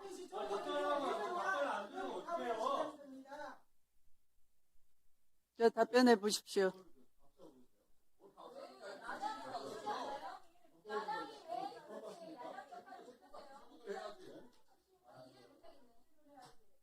다른 의원의 질문을 가지고 예의 없이 질문 같은 질문이 말이 됩니까? 예? 질문 같은 거 못하니까 그렇지. 그럼 듣지 말고 나가준다. 자, 유죄, 1심 유죄고 항소심 무죄인데 당연히 상고 이유서는 검찰 측이 제출하는 상고 이유서겠죠. 그렇습니다. 그러면 유죄의 취지로 파기환송할 때는 어떻게 해야 되겠습니까? 당연히 검찰의 상고 이유서에 대한 피고인 측의 답변서를 봤어야 되는 거죠. 예, 네. 답변서를 다 봐야. 그런데 답변서 제출되자마자 전원 합의체로 돌리셨어요. 그럼 언제 봤다는 거예요, 도대체? 쟁점을 어떻게 이해하고 어떻게 본다는 겁니까? 쟁점에 부합하는 것만 본다고 하셨는데. 저희 판결문에 그 내용이 나와 있습니다. 대법관들은 1심과 원심 판결문 공판기록을 기초로 사실관계와 쟁점 파악에 빠른 시기에 작출을 했고 그거 검사의- 적어준 거 아니면 답변을 못 하십니까? 검사의 상고 주심이시면서. 더 이상의 자, 양심에 따른 답변을 하시면 그 양심은 빗바라지 않습니다. 지금 방금 위원장님 말씀하신 그 관련해서 검사의 상고 이유서와 변호인 답변서, 의견서가 접수되는 대로 지체 없이 대법관들은 제출 문서를 읽어보고 그 내용을 숙지하였다 이렇게 적어놨습니다. 그 내용을 제가 참고로 말씀드리겠습니다.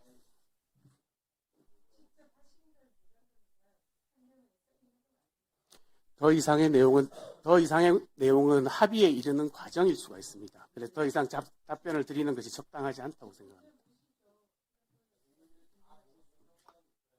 네, 우리 천재적인 법원 행정처장님. 1심 유죄고 항소심 무죄였는데요. 항소심 판결이 굉장히 소상하게 왜 무죄인지를 밝혔습니다. 그런데 피고인 측의 답변서가 제출되자마자 전원합의체로 번개같이 넘기셨는데 지체 없이 그 사이에 읽으셨다고 하니까 번개불보다 더 빠르십니다. 존경합니다. 대단하십니다. 자, 다음은 주진우 의원님 질의하시기 바랍니다. 원래 이렇게 국민의 뜻을 내세워서 사법부를 조롱하고 압박하는 나라를 우리가 독재국가라고 합니다. 북한 베네수엘라 방식이고요. 지금도 그 국가 국민들은 고통받고 있습니다. 저는 지금 사법부 망가지는 건 한순간이고요. 사법부가 최후의 보루로서 스스로 정확한 입장을 견지해야 된다고 생각합니다. 언젠가부터 민주당의 사법부 침탈이 일상이 됐습니다. 민주당은 이제 자기들한테 불리한 판결이 나오면요, 승복하겠다는 입장을 내는 적이 없어요. 아예 한 번도 못 봤습니다. 과거에는 그래도 불리한 판결이 나와도 판결 결과에 대해서 각 당이 다 판결 결과에 대해서 겸허히 승복한다는 메시지를 냈었는데 민주당 그런 메시지 내는 거 한 번도 본 적이 없어요. 어떻게 수긍을 해? 행정처장님, 판결이 특정 정당에 불리해도 승복하는 것이 법치주의의 기본 아닙니까? 예, 판결에 대해서는 승복하는 것이 맞습니다.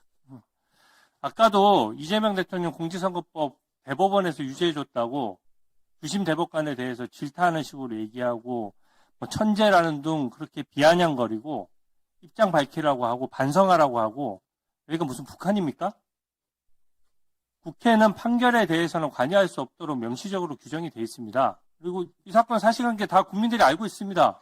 간단해요. 이재명 공직선거법 위반 사건에서 1심 유죄 나고 2심 무죄 썼으나 대법관 12명 중에 10명이 이것은 1심 판단이 맞다라고 본 겁니다. 그래서 그 판결 관련돼서 법리를 상세히 설치를 했고, 그 법리가 일반적인 공직선거법 위반 사건의 법리와 다르지 않아요. 오히려 일관되고 2심 판결이 이상했던 것이죠. 지금 민주당은 사법 쿠데타라고 우기는데 민주당이 정한 특검조차도 그러면 사법부를 기소했습니까? 쿠데타하면 기소를 해야죠.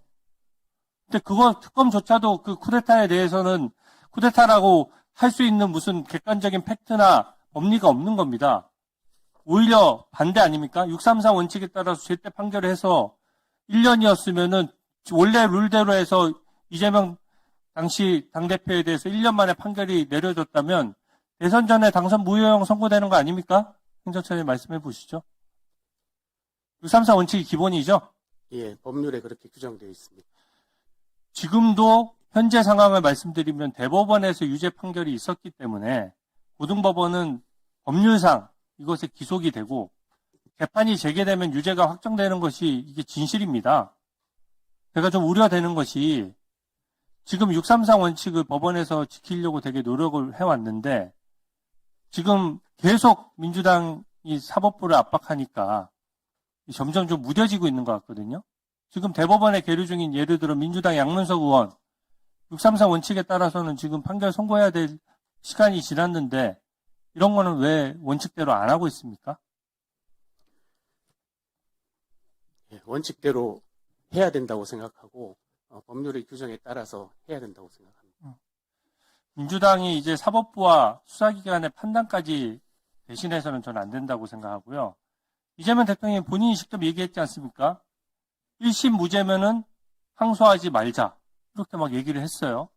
근데 그 혜택은 어이없게도 이재명 대통령과 공범으로 기소된 김만배 일당하고 서해 공무원 피격 사건에서 우리 민주당 의원하고만 혜택을 봤지.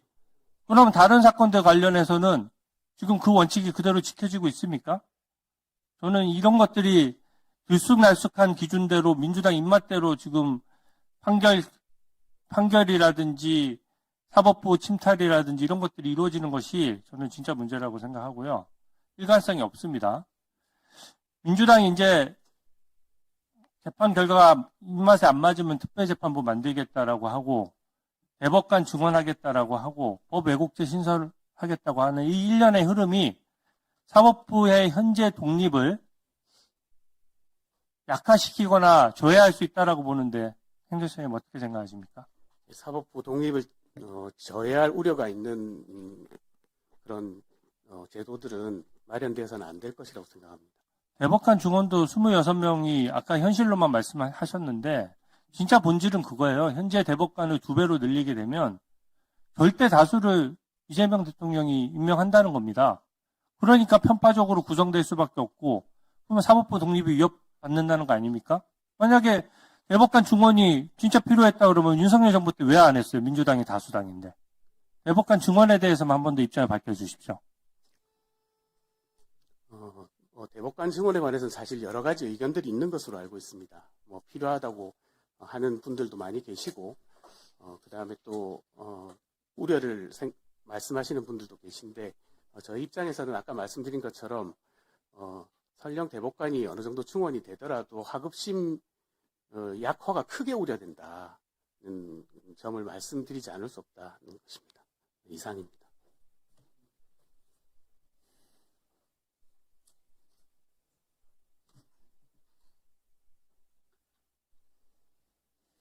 행정처장님의 답변을 들어보면 지금 이 국회에서 오고 가는 질의들이 사법부 독립을 침탈하는 것이고 사법부 독립을 사수하기 위해서 최전방에서 지키기 위해서 사명을 띠고 나오신 것처럼 보입니다. 맞습니까? 저는 그렇지 않습니다. 아까도 처음 말씀드린 답변이 것처럼 계속 그렇습니다. 저는 국회와 협력을 왜 중요하게 생각합니다. 대법관 증언이 필요한지 아까 그 7만 페이지 기록 볼 수 없는데 국민이 생각하기에는 검찰의 답변서, 검찰의 상고 이유서 명백하게 원심 판결의 정면으로 배치되는 것들이고 그러면 당연히 그로 인해서 180도 뒤집어지는 피고인의 권익을 위해서 피고인 측의 답변서를 자세히 봐야 되는 것인데 하루 만에 다 봤다라고 하시고 그러면 그렇게 쉽게 결론이 날 거면 전원합의체 왜 회부하는 겁니까? 이 사건은 판결 판례 변경이나 이런 것도 아니어서 사실심을 사실 판단 그 사진상에 나오는 것이 피고인의 안다 모른다고 관련이 있는지의 여부 그런 것이 국민 인식에 미치는 영향 그런 것들이라면서요. 그러면 사실 판단이잖아요. 사실 판단에 대한 것이면서 그게 무슨 전원합의체 회부할 만한 성격의 사건이었습니까? 그렇게 쉽게 쟁점을 정리가 됐고 그렇게 쉽게 쟁점 관련한 기록을 7, 8만 페이지 볼 수 있었다면은 뭐하러 전원합의체 회부하는 겁니까? 고민이 필요 없는 사안인데 다른 사건은 수개월이 걸리는데 이 사건은 불과 9일 만에 해결이 났다면 전원합의체에 갈 필요가 없는 것 아니겠습니까? 그런데 객관적으로는 국민이 납득이 안 돼요. 그러면 대법관 증언이 필요한 거지요. 근데 그 모든 것을 버무려서 사법부 독립의 침탈이다 이렇게 주장하는 데 대해서 막무가내 장단을 맞추신다면 그럼 여기가 전쟁을 치르기 위해서 나오신 겁니까? 결사항전의 각오로 나오신 겁니까? 무슨 자세가 그러합니까? 전현희 위원의 질문에 도대체 눈꽃만큼도 서기껏 답변한 바가 없네요. 자, 다음은 존경하는 김기표 의원님 질의해 주시기 바랍니다. 맞아. 순서를 바꿨어. 나경원 의원님, 저 얘기해도 질문해도 될까요? 조용히 해주시면 제가 질문하겠습니다. 경기도 부천시의회 김기표입니다. 행정처장님, 네. 보통 새로 오시면 축하한다는 말을 먼저 하는데 축하한다고 도저히 제가 얘기가 안 나오네요. 법사위에서 이럴 줄 몰랐습니까? 알았습니까? 몰랐습니까? 이럴 것까지는 잘 몰랐습니다. 아니, 민주당 의원들이나 당연히 국회의원들이, 당시 파기환송심이나 그분이 주심으로 온 행정처장 인사나 이거에 대해서 문제제기할 것을 몰랐단 말이에요? 그럴 수도 있겠다는 생각도 했습니다. 그럴 수도 있겠다. 자, 그러면 어떻게 하려고 나왔어요? 무시해도 된다고 생각했습니까? 그렇게 생각하진 않았습니다. 그러니까 나온 거 아니에요? 같이 협력하기 위해서. 아니, 떠들 거는 내가 들어주고, 내가 버티면 되지, 이렇게 생각하고 나온 것 아닙니까? 그러니까 나왔겠죠? 예? 아니, 지금 파기환송심 역사적으로 문제가 된 사법부의 불신을 초래한 결정적인 그 판결에 주심으로 있었던 사람이 행정처장으로 지금 국회와 국민 앞에 법원의 입장을 밝히는 대표 선수로 나왔는데, 그게 가당키나 합니까? 그런데 여기 와서 그러면 조용히 우리가 그 희대의 판결이 문제 있다고 온 국민이 생각하고 있는데 국회의원들이 조용히 넘어갈 거라고 생각했어요? 그러면 오늘만 잘 버티면 그 판결이 정당화되고 행정처장 인사가 정당화되는 겁니까? 그렇게 생각하고 나왔습니까? 예? 법원 행정처장 맡으라고 했을 때 느낌이 어떻던가요? 좋던가요? 내가 법원의 사법부의 2인자가 된다. 드디어 됐구나. 좋던가요? 공직자인 자기가 원하는 대로만 할 수는 없다고 생각합니다. 고사할 수도 있죠. 자기가 이 시대의 판결의 주심을 맡아가지고 전 국민적 저항을 일으키고 전국에 있는 법관들 자긍심을 한순간에 허물어뜨린 그 장본인 아닙니까? 그 사람이 지금 법원을 대표해 나와가지고 국민 앞에 서 있다는 것 자체가 다시 한번 현장에서 일하는 법관들을 다시 죽이는 일이고 자긍심을 잃게 하는 일 아니에요? 그러면 적어도 주심이었으면 내가 이러이러해서 주심인 관계로 도저히 국민들 앞에 면목이 서지 않습니다. 고사하는 게 맞죠? 이게 국회와 국민을 우롱하는 처사라고 당연히 생각할 수밖에 없죠. 그냥 앉아있으면 그냥 시간 지나면 넘어가겠거니 이게 지금 사법부의 태도예요. 개혁에 대해서도 입장도 마찬가지입니다. 버티다 보면 결국 안 되겠지. 우리를 어떻게 누가 감히 건드리겠어. 이렇게 생각하는 게 지금 사법부 아니에요? 예? 법원 개혁에 동의합니까? 법원이 개혁돼야 된다는데 동의하세요? 예, 사법개혁에 관한 여러 목소리들을 저희도 충분히 알고 있고 저희도 같이 동의하냐고 묻습니다. 동참하려는 생각을 가지고 있습니다. 사법부의 변화를 요구하는 국민들의 목소리가 이토록 큰 이유는 사법부가 국민의 신뢰를 얻는 데 부족함이 있었기 때문일 것이다. 사법 불신의 근본적 원인이 어디에 있는지 밝혀내 고치고 개선해야 한다. 이건 누구 취임사입니까? 누구 취임사예요? 대답 안 하십니까? 사법부 변화를 요구하는 국민의 목소리가 이토록 큰 이유 본인이 모릅니까? 사법부가 그동안 존중돼 왔고 아까 승복 얘기하던데 판결에 대해서 다 정치권에서 승복 했었어요. 그 이후로 승복이란 말이 없어진 면이 있습니다. 그 계기가 뭐예요? 그 계기가 뭡니까? 대법원의 그 시대의 파기환송심 아니에요? 어디서 여유를 찾습니까? 그리고 넓은 안목과 신중한 실행으로 사법제도와 실무의 개선을 통해 국민으로부터 신뢰받는 법원을 거듭나야 합니다. 아까 얘기했죠. 헌법과 법률에 따라 판결했다고. 사법제도 실무 개선하는 거, 그게 문제면 헌법과 법률에 따라 판결했으니까 개혁할 게 없잖아요. 본인 지금 제도에 따라 그대로 판결했다면서요. 개혁할 게 뭐 있어요? 재판에 관한 내용이었습니다. 정치적인 목적을 가지고 재판을 할 때 당연히 책 잡힐까봐 아마 절차를 지키려고 노력하겠죠. 정치적 한복판에, 정치 싸움의 한복판에 뛰어든 판결을 합니다. 그 자체가 옳은 겁니까? 헌법과 법률을 지켰다고 정당화 되는 거예요? 본인이 와서 지금 헌법과 법률에 따라 재판을 했다고 얘기하는 걸로 다 면죄부가 나오는 겁니까? 그게 지금 대법원 사법부를 대표해서 나온 사람이 대답할 일입니까, 그게? 당장 사퇴하세요. 어디서 여기 와서 답변을 하고 있습니까? 자격이 없어요. 우리 법사위원회에서 성명 냈잖아요. 사법부의 불신, 누구한테 유리하고 불리한 판결을 얘기하는 게 아니에요. 지금까지 건국된 이후에 사법부의 신뢰, 우리가 그것만을 지키고 우리가 사법부의 권위, 그걸 지키려고 노력했는데 한순간에 무너진 게 어떤 겁니까? 그 대법원 판결이에요. 그 대법원 판결 주심을 받았고 그 대법원 판결 주심 뿐만 아니고 다른 대법관들이 과연 기록을 제대로 받는지에 대해서 국민들은 의구심 갖고 있고 아무도 믿지 않아요.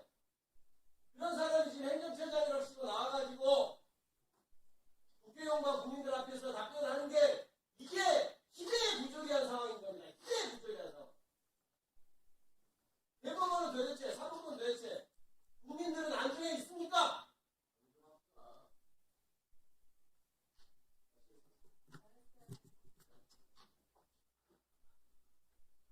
네, 이 희대의 부조리한 상황은 국민께 대단히 송구합니다.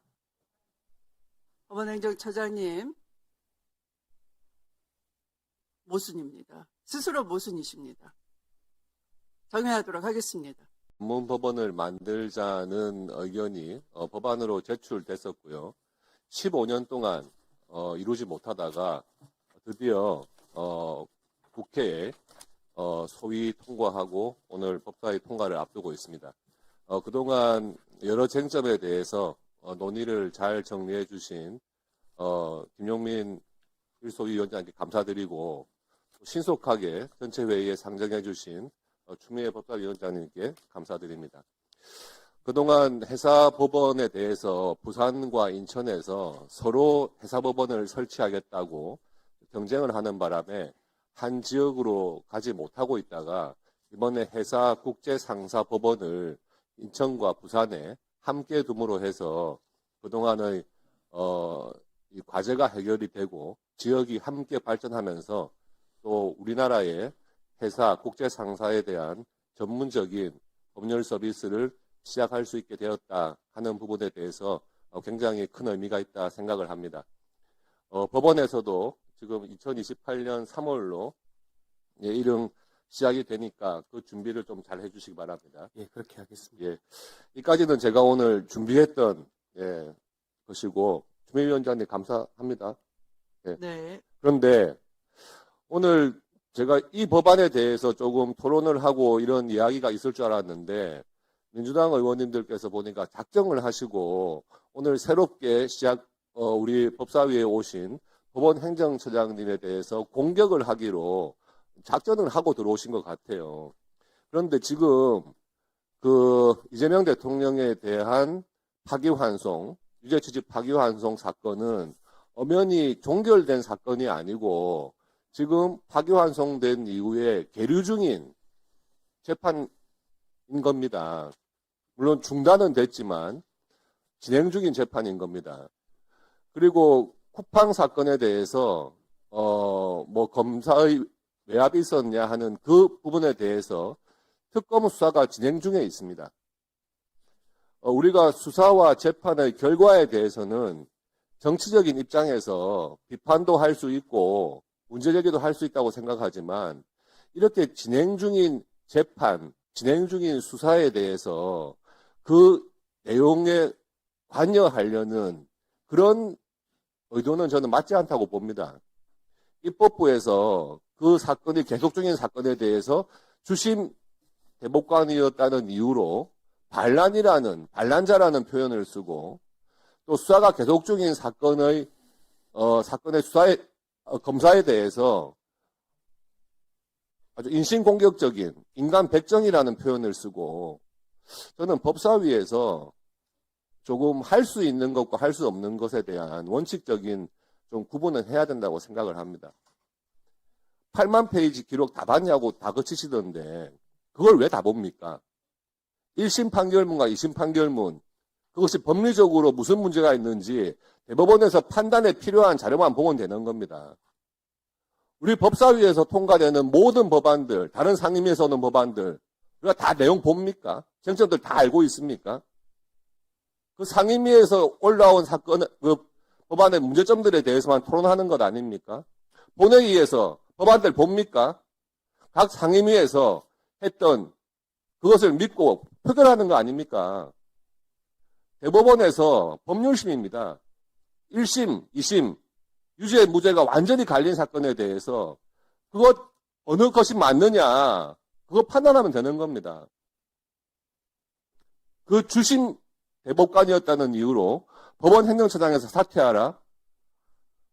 언제부터 국회가 사법부 인사까지도 좌지우지하려는 기관이 됐습니까?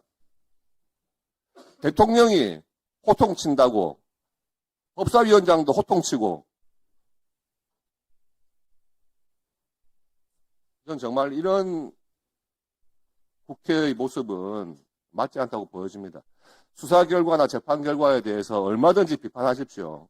그렇지만 그 담당했던 법관이나 검사에 대해서 그렇게 인신공격을 하고 그것은 저는 맞지 않다고 보여집니다. 이상입니다. 네, 다음은 박지원 의원님, 네, 5분 되겠습니다. 법원 행정처장, 네. 차장님이 답변하세요. 우선 해사법원이 부산과 사장님이 어디 계십니까? 실장님. 기조실장님 어디 계십니까? 사장님 안 나오셨어요? 기조실장님 답변하세요.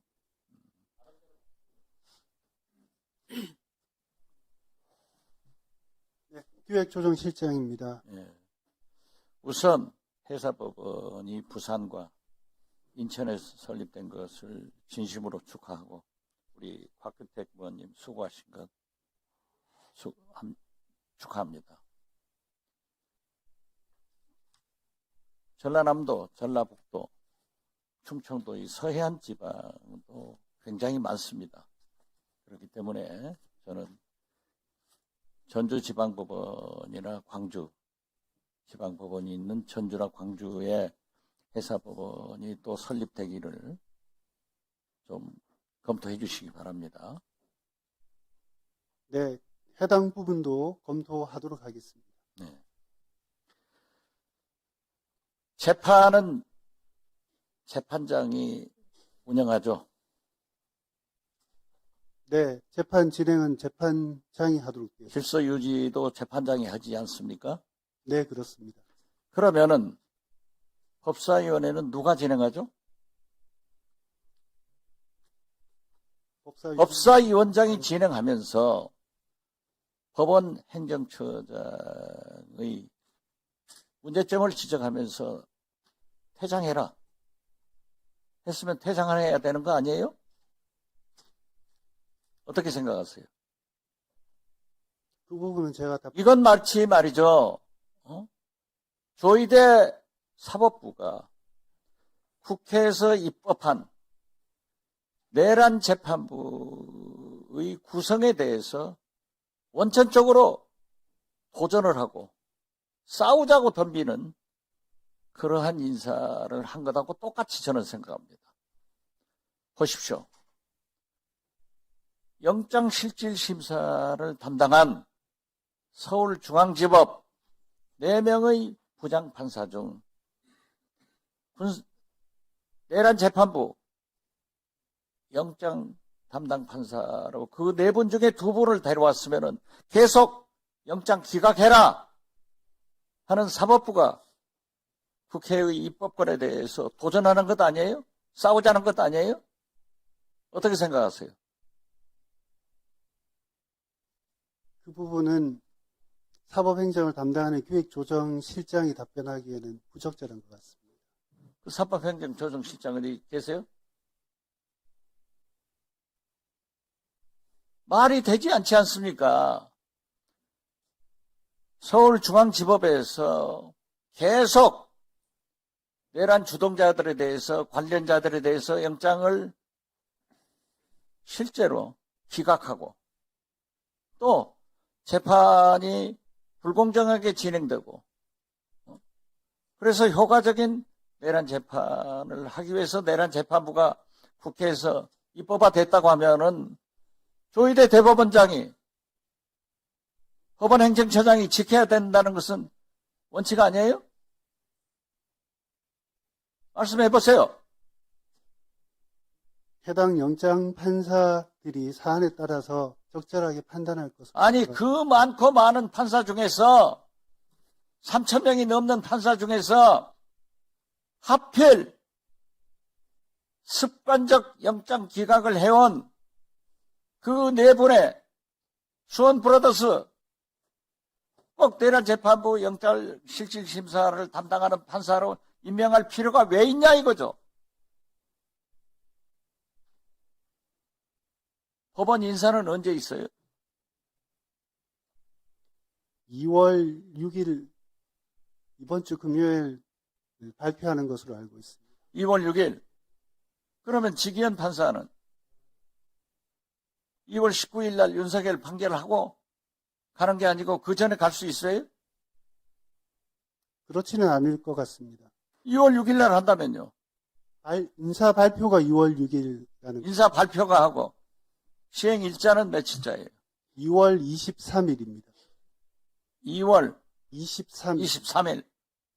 그렇다면은 그 두 분의 내란 재판부로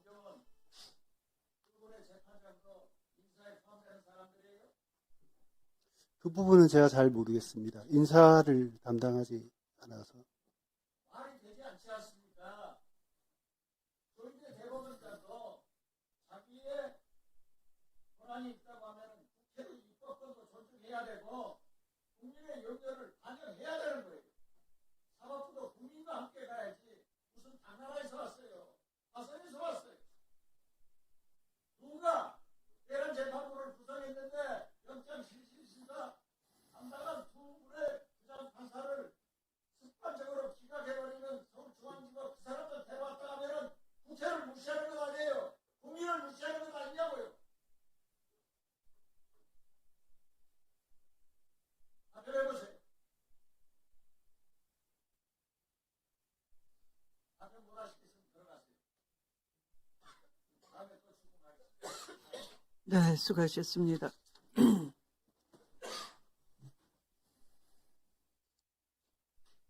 다음은 박은정 위원님 질의 순서입니다. 5번입니다. 법원행정처장님, 오늘의 처장님의 태도는 매우 충격적입니다. 지난 2025년 5월 1일 대통령 후보에 대한 판결에 대해서 국민들이 판단하실 거다. 아까 그렇게 말씀하셨는데, 국민이 이미 판단했어요. 그것이 사법 쿠데타라고요. 그래서 국민이 선택했습니다. 지금 그 대통령 선거에서요. 그러면은 그 이례적인 판결, 말도 안 되는 모든 절차들을 다 무시한 그 판결에 대해서 반성하고 오셨어야 돼요, 여기에, 이 자리에. 그런데 오셔가지고 아무런 반성 없이 반성하지 않으면서 그렇게 답변하시는 건 국민을 무시하는 처사입니다. 반성하지 않는 사법부에 대해서 국민들은 냉정하게 판단할 겁니다. 조희대 대법원장으로 인정 안 해요. 많은 국민들이요, 지금. 그런 국민들의 분노에 대해서 처장님께서는 지금 그 법원을 대표해서 이 자리에 나와 계신 거잖아요. 그런데 그런 답변하시면 어떡합니까? 이게 지금 민주당 의원들이라서 지금 분노하는 게 아니에요. 국민들이 분노하는 겁니다. 그래서 지금 국민들하고 싸우시겠다는 겁니까? 그 판결이 얼마나 말도 안 되는 판결이었는지 대통령 후보가 없어질 뻔한 겁니다. 그 후에 국민의힘의 그 우스꽝스러운 그 양상들 보세요. 후보를 바꿔치기 하고 민주당 대통령 후보가 없어졌으면은 저 당에서 누가 됐겠습니까? 그러면은 내란을 옹호하는 그런 대통령 후보가 그 국민의힘에서 나와가지고 이 나라가 어떻게 됐겠습니까? 반성을 하셔야 돼요. 그런데 지금 법원이 지기현 판사가 형사소송법을 정면으로 위반해서 내란 수계를 풀어주더니 우인성 판사는 지금 김건희에 대한 재판에서 공범들에 대한 확정된 판결하고 정면으로 배치되는 판결을 했습니다. 공소시효와 관련해서요. 그리고 나서 또 어제는 충격적인 발언을 하더라고요. 특검법에 6개월 내에 재판을 끝내야 된다는 그 법을 정면으로 본인이 위반하겠다.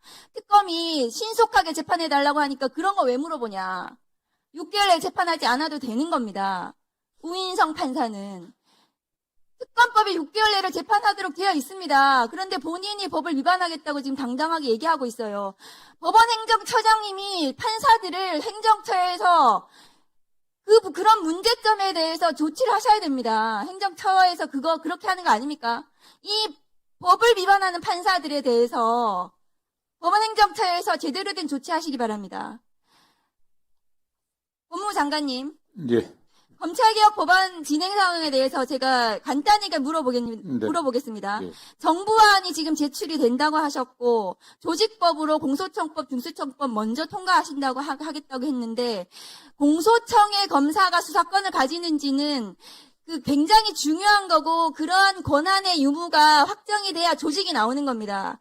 그 형사소송법에 수사권에 관한 규정이 먼저 논의가 돼야 되는 겁니다. 그래야 조직이 나오고 인력이 나오고 예산이 나오고 배치가 나오는 거지 조직법만 덜렁 통과시키고 수사권은 나중에 어떻게 되는지 나중에 논의하겠다는 건 그것은 앞뒤가 잘못된 것이고요. 화면 올려주세요. 최근에 대통령 신년 기자회견에서 공소시효 이틀 남겨두고 송치하는 경우에 예외적 보안 수사권에 대해서 말씀을 하셔서 수사 준칙이라는 게 있습니다. 검경 상호 협력에 관한 준칙에 공소시효 어떻게 검경이 협력하는지 규정이 되어 있어요. 검찰에서 공소시효 이틀 남겨두고 송치하는 사례가 없어요. 실무적으로. 제가 있냐고 물어봤더니 검찰이 자료가 없다고 했습니다. 저한테 자료 못 내놓고 있습니다. 그런데 대통령이 저렇게 말씀하셔서 그런 사례가 설사 있다 하더라도 저렇게 협력해서 실무적으로 처리하고 있습니다. 다음 보여주세요. 보안수사 요구를 하는 경우에 추안이라는 제도가 있습니다. 다음 거 보여주세요. 추안이라는 건 뭐냐 하면 저렇게 기록이 왔다 갔다 하지 않고 기록이 검찰에 있는 상태에서 킥스 통해가지고 저 별지 추안 요구서에 따라서 공소시효 만일에 이틀 남겨둔 사건이 만일에 있더라도 저 추안 요구서에 검사가 질의서를 붙여서 그대로 킥스로 내보내면은 경찰이 수사해서 몇 시간 내로 보내줄 수 있습니다. 경찰이 저 사건을 기소하겠다고 보냈기 때문에 저 수사를 경찰이 제일 잘하는 거예요. 피의자 참고인 연락도 훨씬 더 많이 경찰이 제대로 할 수 있습니다. 그러니까 공소시효와 관련해서 임박해서 송치하는 사건은 추안이라는 제도로 충분히 해결이 가능하다. 저런 해결, 저 추안 제도에 대해서 검사들이 지금도 하고 있습니다. 그러면 공소시효 임박하는 사건에 대해서 검사들이 그런 사례도 없지만 그런 보안 수사권이 반드시 검사가 행사하지 않더라도 해결할 수 있는 해결책이 있습니다. 그런데 장관님께서 그 자리에 앉으셔가지고 검사의 보안 수사권을 행사해야 되는 이유로 공소시효 임박 사건을 말씀하시면 안 되고 수사기소 분리라는 검찰 개혁 법안을 통과시키는 데 있어서 그러면 제도적으로 무엇을 보완해야 되는지를 개혁적인 검사 인사를 통해서 개혁적인 검사들하고 그 제도적인 보완책을 장관님께서 마련하셔야 됩니다. 장관님께서 검사들을 대변하라고 그 자리에 계시는 게 아니고요. 개혁적인 검찰 개혁에 대해서 제도적으로 무엇이 필요한지 저런 문제에 대해서 어떻게 해결할 것인지를 장관